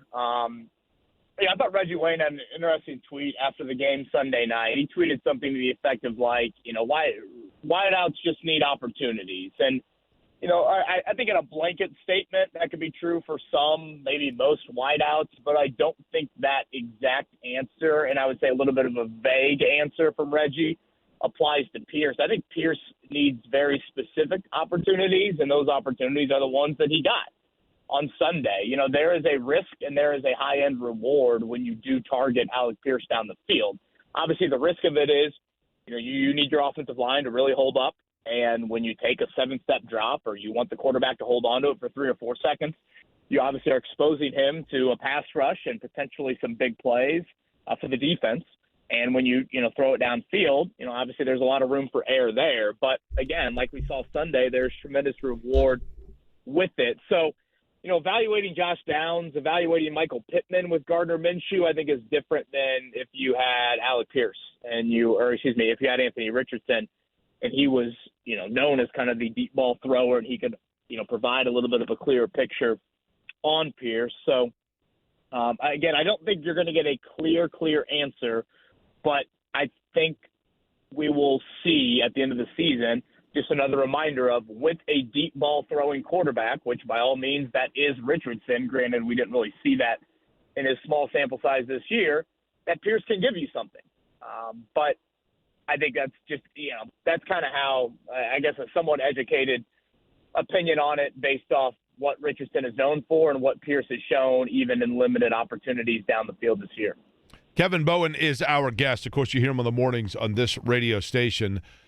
Kevin, we were talking about this yesterday. I want your thought on it.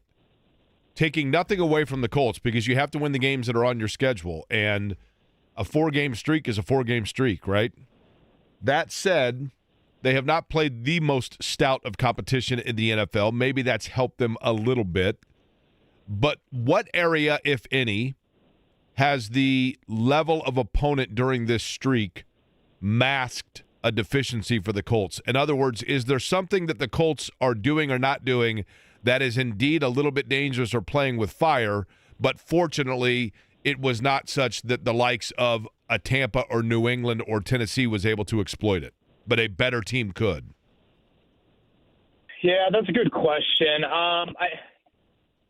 I'd probably start here. I would say just overall team competence from the opponent.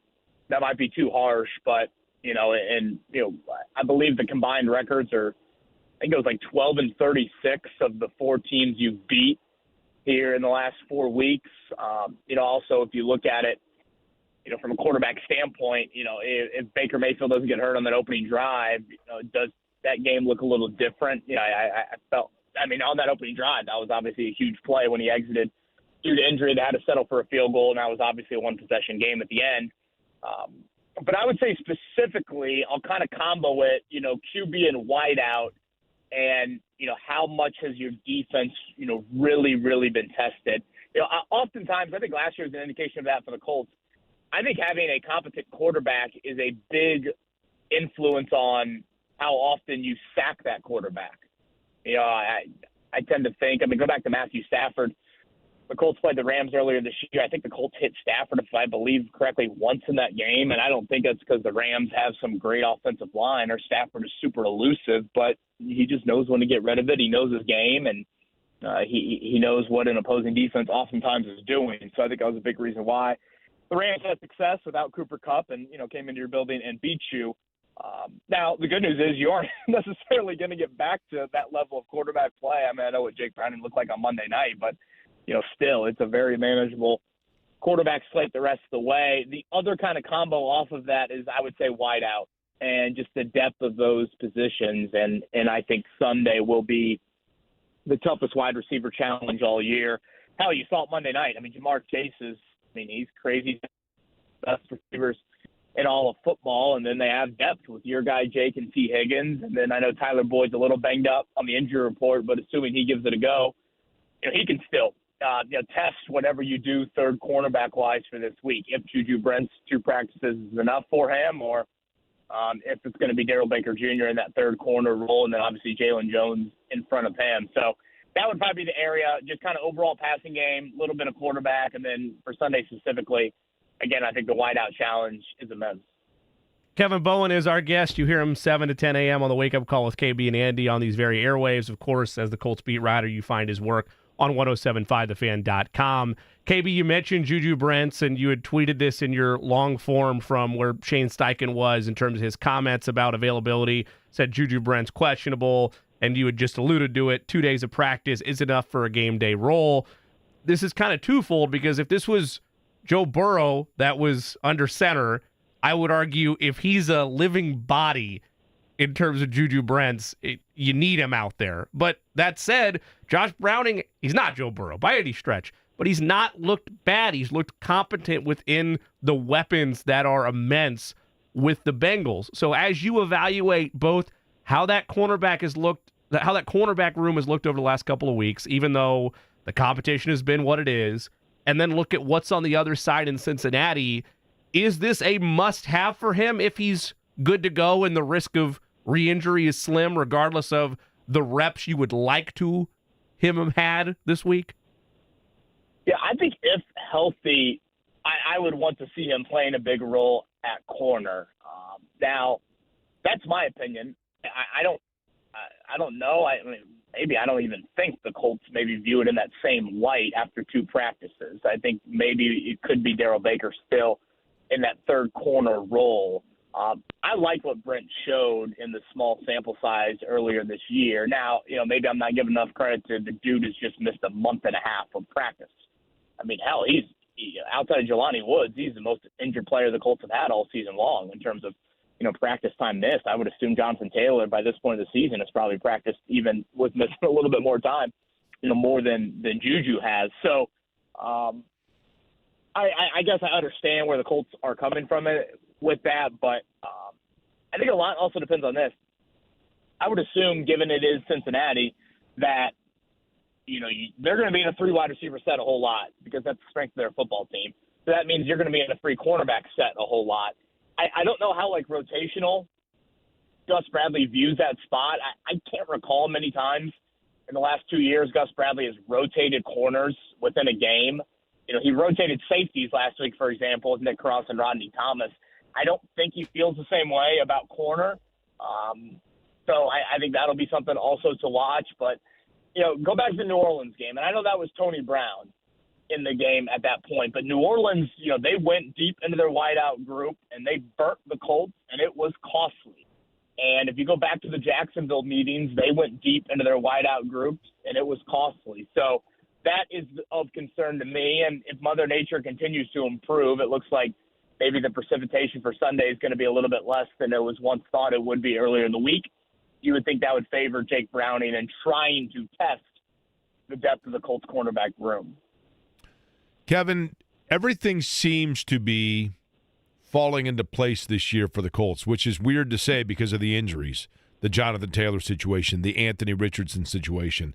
But in terms of externally, it's not, we've seen years in this in the past where all of a sudden each week that week's opponent, like the starting quarterback gets hurt, you're going against a backup, other teams can't get out of their own way. I mean, now you have a situation, Cincinnati on Sunday, then Pittsburgh. These are teams that the Colts themselves can land the knockout blow. And it's great, and they've taken advantage of that, and it's wonderful, and they're right in the thick of things. My concern would be this. Is there any chance that everything falling into place for the Colts this year kind of creates a false narrative for them next year when things ramp up a little bit and actually makes it even more difficult for Anthony Richardson? Or is that me being way too pessimistic? No, I don't think so. I think there are certainly elements of reality in that statement. The Colts have had a super manageable schedule. They played the NFC South as the opposite NFC division this year. I believe next year, I want to say it's the NFC North, which, offers certainly a little bit more competence in the NFC South. And a bye week when you got to play Chicago, so that's cool. And then AFC-wise, next year is the AFC East. I think just strictly from a quarterback standpoint, a healthy Josh Allen and a healthy Tua coming into your building, that looks a whole lot different than the quarterbacks you faced in your building this season. Assuming you finish, last year they finished last in the division. So, you would probably be, or I don't know, maybe I guess technically Houston was last. All likelihood you're going to finish higher in your division. So the crossover games will be a little bit more difficult. And then I would just assume, quarterback-wise, and obviously the Colts fall into this boat too, but, you would think, it's just a little bit of a healthier bill for the opposing quarterbacks that you're going to face based off what you've had this year. It's wild that the schedule's unfolded in that, early in the year, if you just label it as healthy starting quarterbacks and maybe non-rookie throw in that as well, they faced a lot of those early in the year. You had Trevor Lawrence twice, you had Matthew Stafford, you had Lamar Jackson, you had Derek Carr. if you look at the back half of the season, there probably will not be a single quarterback that qualifies as a non-rookie healthy starter that you faced. Whether you go back to the Cleveland games and all the issues they had at quarterback within that game, again, Baker to me was banged up in that matchup. And then just look at the rest of them, whether it's Jake Browning this week or, Mitchell Trubisky next week or, Desmond Ridder. I guess he maybe qualifies as a starter. I mean, even C.J. Stroud is a rookie. Granted, he's not playing like that. So, yeah, I think it's fine to say, the Colts have gotten the benefit of the doubt with their schedule, and that probably is not going to happen next year. I think that's totally fine to say. But, at the same time, look at Pittsburgh each of the last 2 weeks. They've had, sitting there on the golden platter, Arizona at home and New England at home, and they haven't taken care of either of them. So, part of it is just because it's an on-paper opportunity doesn't mean it's a guarantee to be a win. Fan Zone Kevin Bowen with us. KB, when you look at the Bengals, what maybe none of it does, but let's say one does. What scares you most? Their weapons at wide receiver or Joe Mixon? And how much of that answer is influenced by the return of Grover Stewart? Mixon had his best game from scrimmage on Monday. They haven't ran it well, Cincinnati.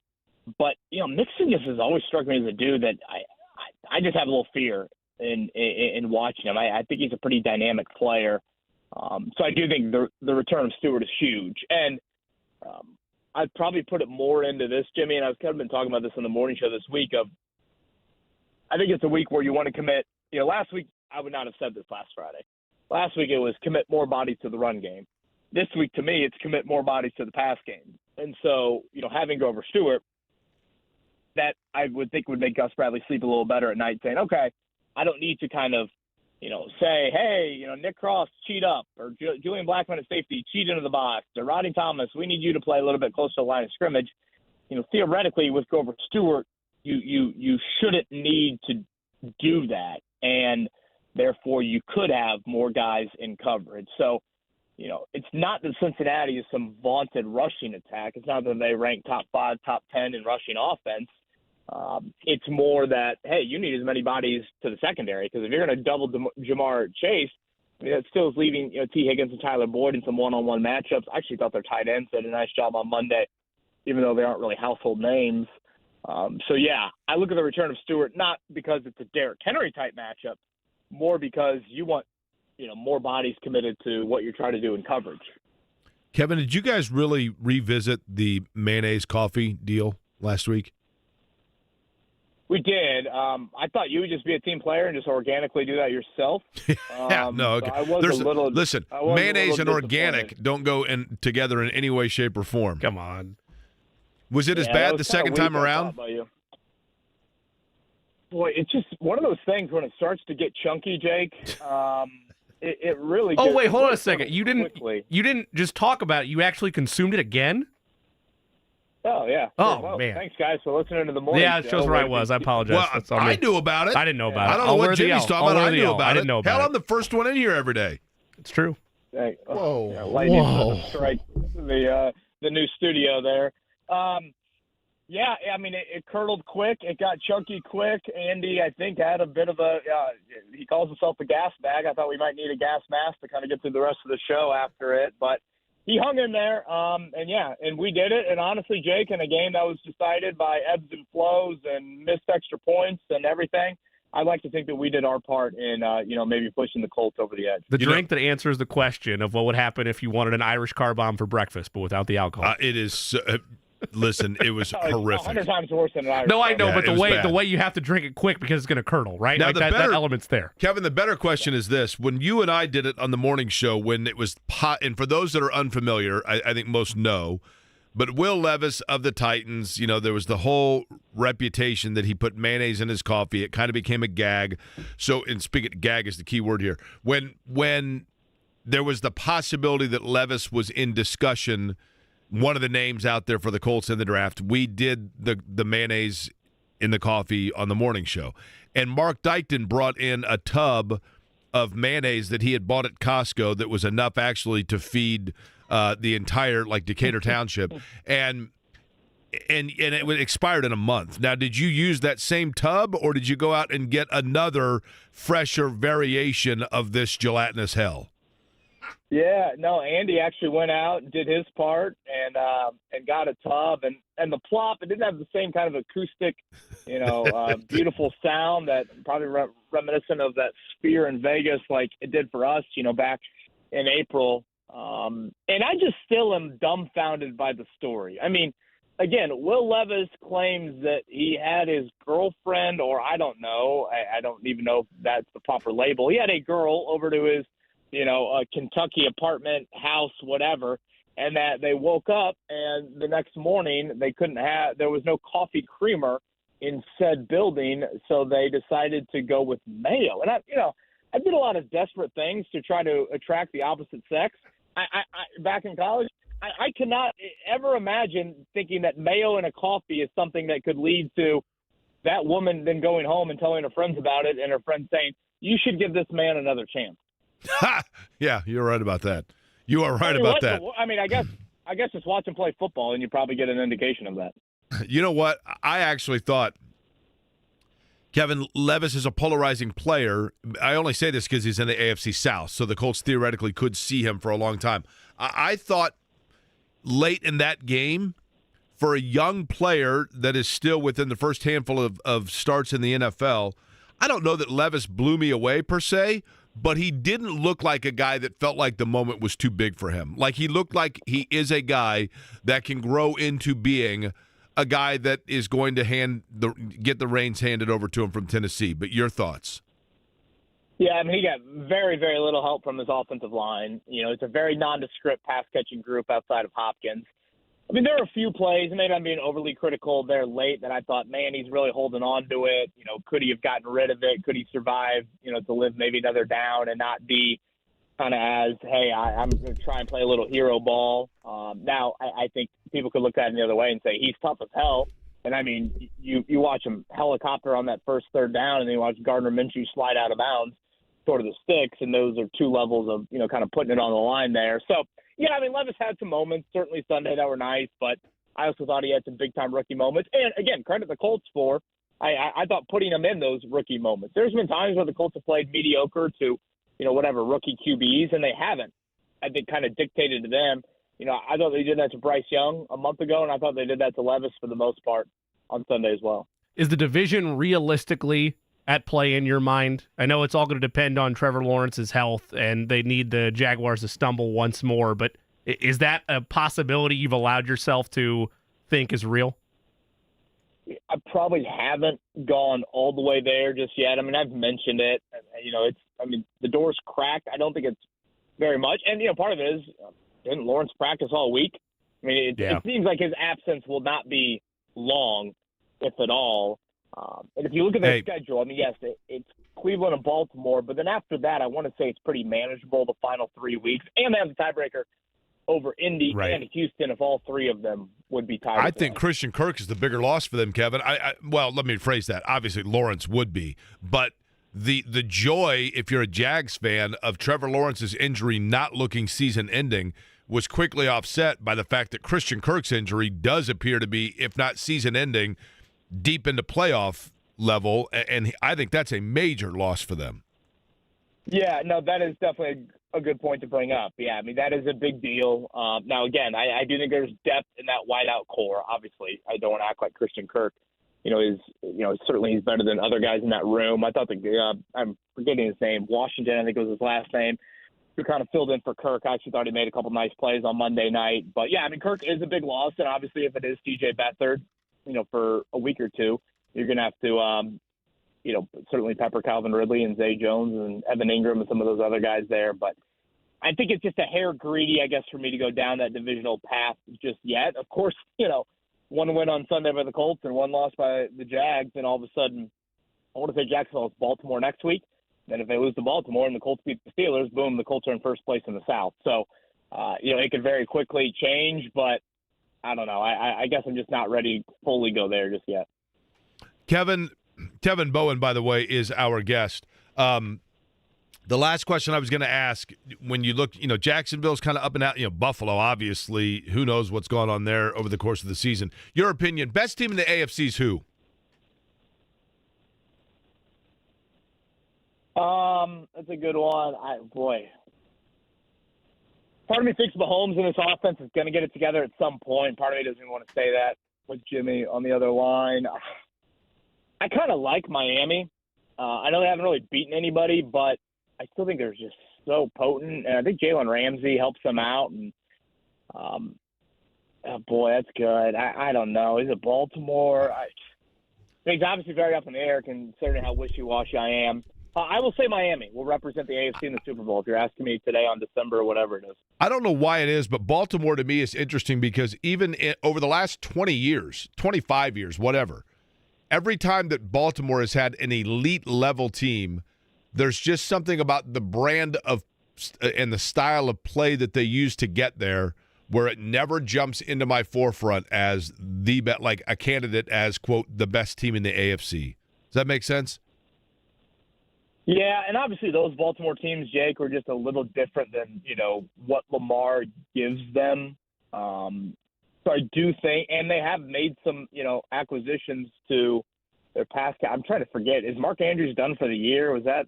Yeah. That was a big loss for them. So I do think that can be taken into consideration. It's weird. I do feel like there are kind of 3 or 4 teams on tier 1 of the AFC, but then when you talk about them, I think it's hard to kind of decide who is that team.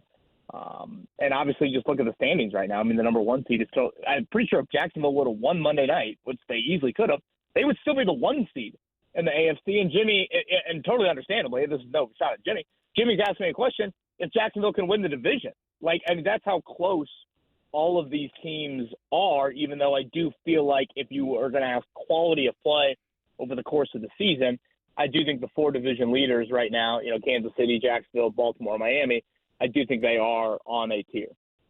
Cav, do the Pacers win tomorrow night? Why? Yeah, sure. Why? I mean, hell, they've been underdogs in all these other games. Why not? I don't love the fact that the Lakers LeBron played 22 minutes last night. I mean, that's nothing. I mean, LeBron's probably played 22 minutes and, how many playoff halves in his career, just a half of a game. So, yeah, I will say sure, why not? The Pacers haven't shot it well the last couple of nights. I think they're due to shoot it well.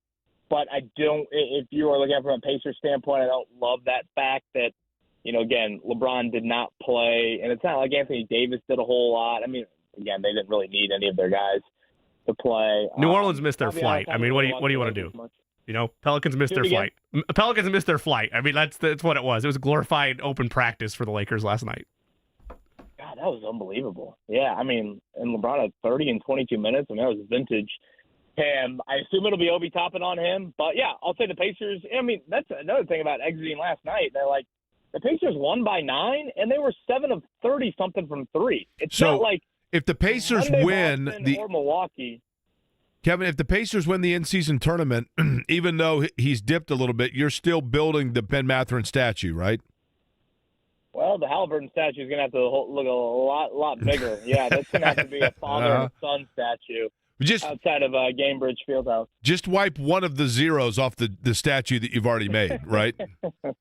Yeah. Hopefully some weather could impact that, and everybody will think it's the Haliburton one. He's Kevin Bowen. You hear him 7 to 10 a.m. on the wake-up call with KB and Andy. Follow his Colts coverage as well throughout the rest of the season, but with a big one against Cincinnati this weekend.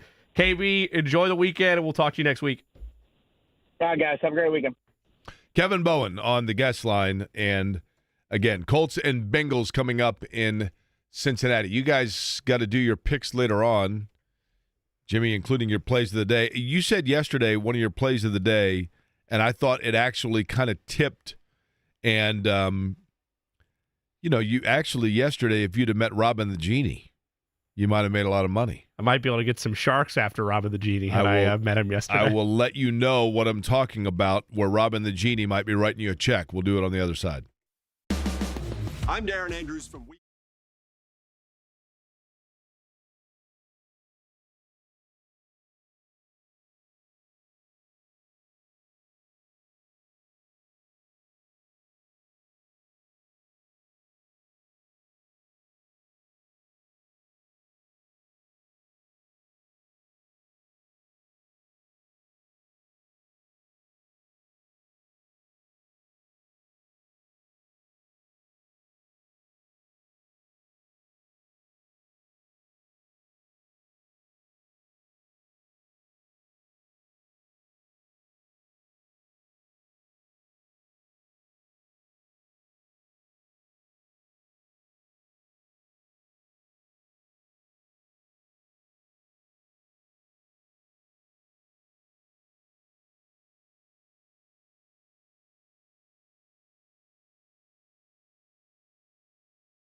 So yesterday, when you were doing your picks for the day, Jimmy.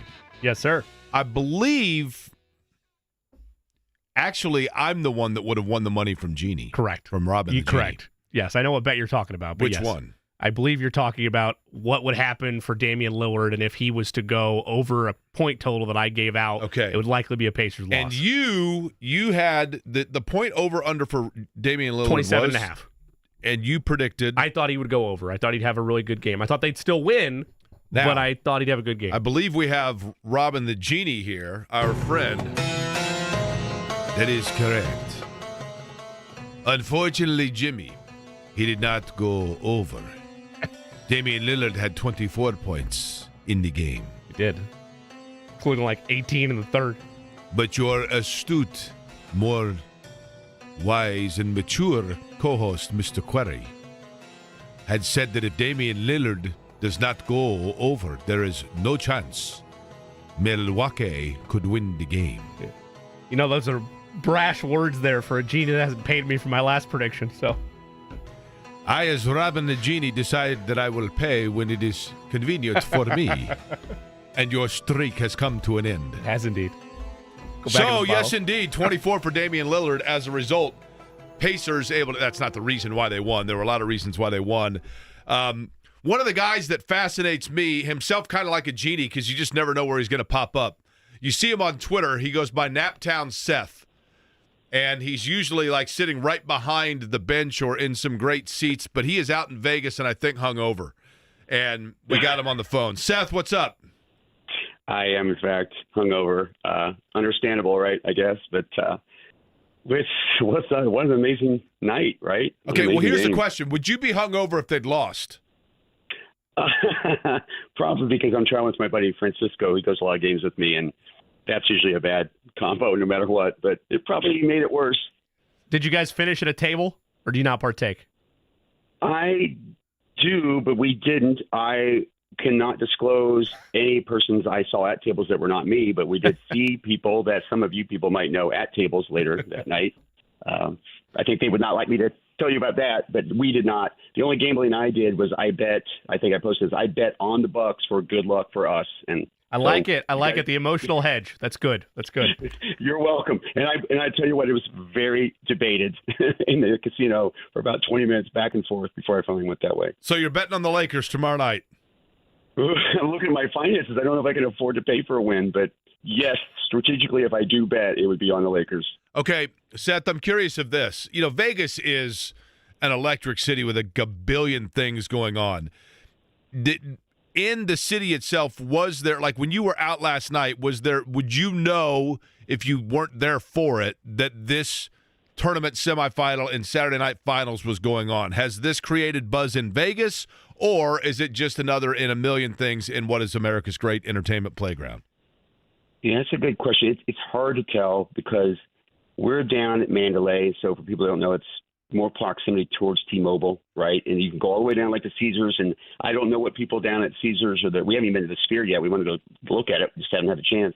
So were they down there talking about it? I don't know, but certainly down here, you go out, there's Bucks shirts, there's so many Pacer fans right now, everywhere, just everywhere. It was crazy. So it felt like there's a lot of people, but we also saw a lot of cowboy hats because the rodeo's here too. So you don't really know if it impacts this place because it takes a lot, like you get, right? It's a lot of things to do here. So, but by the arena, you guys will get this. We hosted the Super Bowl. You remember that in the Pan Am Plaza area? That's what it was like outside the arena last night. It felt like, the NBA Finals. It was very, very crazy. Did you see any NBA players in the casino? As I alluded to earlier, I cannot say that I did, but I will tell you that I definitely did see a few. One for sure that we would all know, but that they were not doing anything excessive. It was very normal, but that was it. And I think they would like that to be kept on the down low. Hey, what happens in Vegas, baby? That's right. Gotta of keep course, on right? For sure. Okay, Seth. So, what is the game plan then, in terms of what you're doing? Are you staying for the game tomorrow night, or do you got to come back? We made the foolish credit card purchase last night. I mean, how once you're already here. Although what's funny, there was a fan that joined us yesterday. He flew out because they had a leftover ticket, and he flew back last night. So we talked to some fans that did just go for that first game. But I think we were like, how can you not? Even though it's going to be miserable with all the Laker fans here, because this is a Lakers town, Vegas is. Yeah, you can drive there, so, right? You can drive in 5. Oh, yeah. 4.5 hours, yeah. Yeah. So they're all over the place. They were in our game. They were at the Pacer game. And in fact, we ran into 4 guys. They bought that game and were going to try to hide in the bathroom to sneak into the Lakers game because they couldn't afford it. You know what? So you have to leave the arena and then come back in, right? I mean, it's 2 different tickets, right? Right. Okay, now what a mess. It's like Staples. Here's my last question.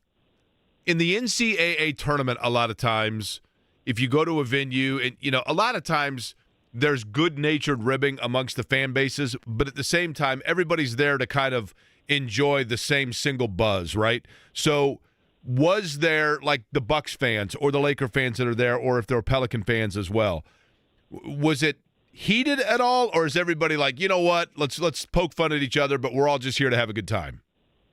Yeah, we didn't. It wasn't. I mean, listen, I was just at that Philly game a couple weeks ago, right? That was heated. That was miserable. It was not like that. No, this was. Went did the NBA draft a couple years ago to Pacers. I won a contest with it for signing up and got to do that, and that was very much like an NBA convention. And we came out for Summer League this year, my wife and I, and it was like an NBA convention. It is more like that, where it's like we're all here. We love basketball. Isn't this great? Lakers fans are going to be how they're going to be. Did not see a single Pelican fan, to be honest with you, And so, yeah, no, it wasn't fighting. Like, nobody in the stands was yelling it back and forth. We were doing as much good-natured trash talk as we could because we were behind the Bucks bench. Listen, Naptown Seth, Taylor Swift was Person of the Year. You're the Man of the Year, and I'll tell you why. Because you fly around to Pacer games all the time. You sit in good seats. You go to your buddy. You get hung over in Vegas. You sit at the tables, and yet you still have a wife. That's unbelievable, man. She's a trooper. I mean, that's right there. Those are the odds right there are stacked against you, but she's learned to love it too. It's funny. She's right there with me now. I think she's starting to get as much into it as I am. Well, Seth, enjoy it. Pace yourself, all right? It's the Pacers, so pace yourself and put money on the Lakers and then help bring home a victory for the Pacers in the in-season tournament. How's that? I'm definitely going to do it. So I get this win. By the way, put some money on 31. I'm telling you, even though it's now Haliburton's team, you go to the roulette table, 31 hits every time. I'm telling you. Oh, my God, yes. Okay, definitely. All right, there you go. Naptown Seth, appreciate it. Man, that'd be awesome, wouldn't it? Just to go out there and hang out and have fun. It'd be great. That's what we were talking about earlier in the week. This is what the NBA wants this thing to be, where it's like if you're an NFL fan and you see that your team's going to Las Vegas to play the Raiders, and it's like, okay, I know about this weeks in advance, months in advance in some cases. I want to go plan a trip and have that Vegas trip we've always been talking about and go see our team play. What the league wants to have happen, and why I think maybe this gets modified more like the Champions League, where the final or the semifinals are moved like maybe a month or two later into the year. You give fans more time to plan, and it becomes a destination city. That's what Summer League does. That's why the league wants a franchise in Vegas someday. Real quick, I want to squeeze in John before we come back with your picks. John, what's up? The league wants a franchise in Vegas someday. Turn your radio down, John. What's up? Hey, Jake, I've heard you talk about Taylor University quite a bit, and you're familiar with the Silent Night, right? Oh, of course. Hey, tonight at Whiteland High School, they're going to try to recreate that. Really? Yeah. That's cool. Who's Whiteland playing? Perry Meridian. So is Perry Meridian on board with this? I guess so. I haven't heard the details about it, so they might create some noise, but I don't think the Whiteland fans are at all. Okay, so here's what happens, and that's cool, man. I appreciate it. Silent Night at Taylor University, one of the great traditions in basketball. They got a great basketball camp for kids, Taylor University does. Silent Night, everybody is absolutely stoically silent. Kids usually dress in pajamas and fun winter gear as if it's Christmas Eve, and everybody is totally stoically silent in the arena. The only thing you hear is the squeak of the shoes and the whistle and the bounce of the ball until I think it's the 10th point. As soon as Taylor scores their 10th point, absolutely total chaos, mayhem, rush the floor, and everybody goes bonkers, and the visiting team just kind of steps aside and lets it all happen. So happening tonight at Whiteland. Hopefully Perry Meridian is on board with it so that everybody can, in unison, have fun with it. Very cool. We'll come back. Jimmy's picks next. BullseyeEventGroup.com and the Colts.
Extended edition going into the weekend. We start first on Saturday, the 124th edition of the Army-Navy game. I will take the midshipmen +3 they are getting. Go Navy, beat Army. Army.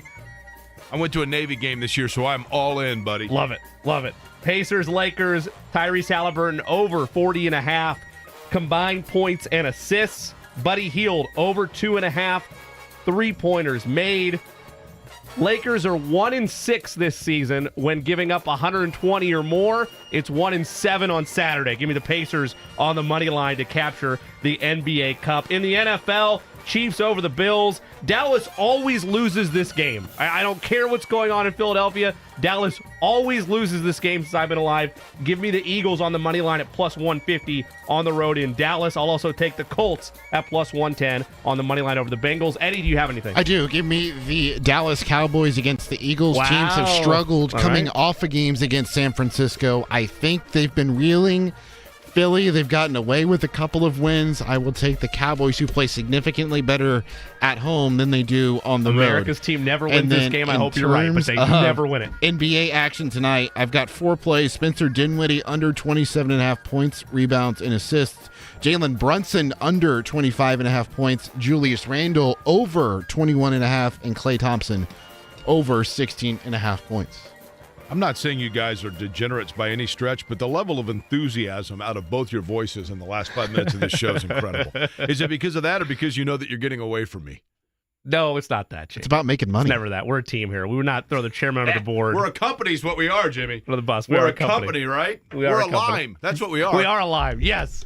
Did you guys know that fun fact earlier today, or were you mesmerized by that? I had heard it in the past, but it doesn't mean I wasn't equally mesmerized today. I've heard it with your voice before, so did not surprise me. Well, thank you. Much appreciated. Are we giving Pacers and Colts predictions or just Colts predictions? I will go with I'll start out with the Colts predictions.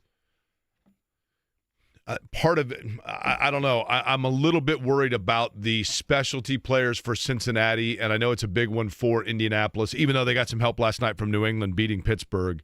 But I'm going to say 26-24 Cincinnati wins, and I only say that because it's in Cincinnati. I'm going to go Colts 26-24. I get it. There's this cautious optimism about the Bengals with Jake Browning kind of leveling and riding the ship, but I think this is the game where Cincinnati starts to fade. The Colts are in ascending stock with their schedule the rest of the way. Colts get it done 26-24. I have the Colts 24-20. I think they'll be able to neutralize Joe Mixon, and I believe the Jake Browning game Monday night was a fluke. That's probably. I mean, there's probably some truth to that, right? You That's never spare know tire, when guys, Jake. When quarterbacks come out there that you never know whether or not defenses just don't know them, and that's why they're comfortable, and then all of a sudden tape's out there, and so people get a little bit more familiar. Eddie, I'm again confused by this big manual clock up there. So that's a minute 20 or 20? A minute 18, 17, okay. So 16, now 15. We have a manual old school clock up here, but I can't tell if it's closing in on 56 now. Jimmy, are you with me here on this fact that's the one time where it becomes more difficult to tell? Yes, I am. Our Oppenheimer clock was doing a good job. I know how to tell Yep. time. Yep. I mean, don't get me wrong. I'm an avid watch collector, as you know, Sure. right? Yes, I am aware of that. Avid watch collector. Your weekend plans are what, Jimmy Cook? I'm out next week. I'm sure it'll be some weird scheme that's brought up, but I'm going to London for a couple days. My wife has a work trip. Never been there before, so that's the weekend plan. We leave Sunday. I'll be part of the Pacers action, watching that, and hoping they pull out the NBA Cup. When do you fly out? Like 7 o'clock on Sunday. In the morning or the evening? Evening. Yeah, and then, so you do the whole, the trick, Correct, right? Yep, exactly. Okay, so I don't need to bring you anything back from Milwaukee. Eddie, what would you like from Milwaukee? Oh, spotted cow, if possible. You want some spotted cow? I do like some spotted cow. The actual cow or the beer? Yes, both. Okay. Surprises which from one, London, by the way. I don't know what. You just want spotted cow? Yeah. Okay, that's easy. That's just the cream ale. That's easy. 20% chance you guys get an English telephone booth, but we'll see what I can scrum up with after there. So that'd be absolutely awesome. And then you got to ride in one of the little you'll know the fancy schmancy cabs like a Beatles album. Sure. Yep. J&B's up next. Aaron Neesmith with them in 25 minutes. The speed, the power, the high octane fury, and it's not even May. Beautiful play, Haliburton.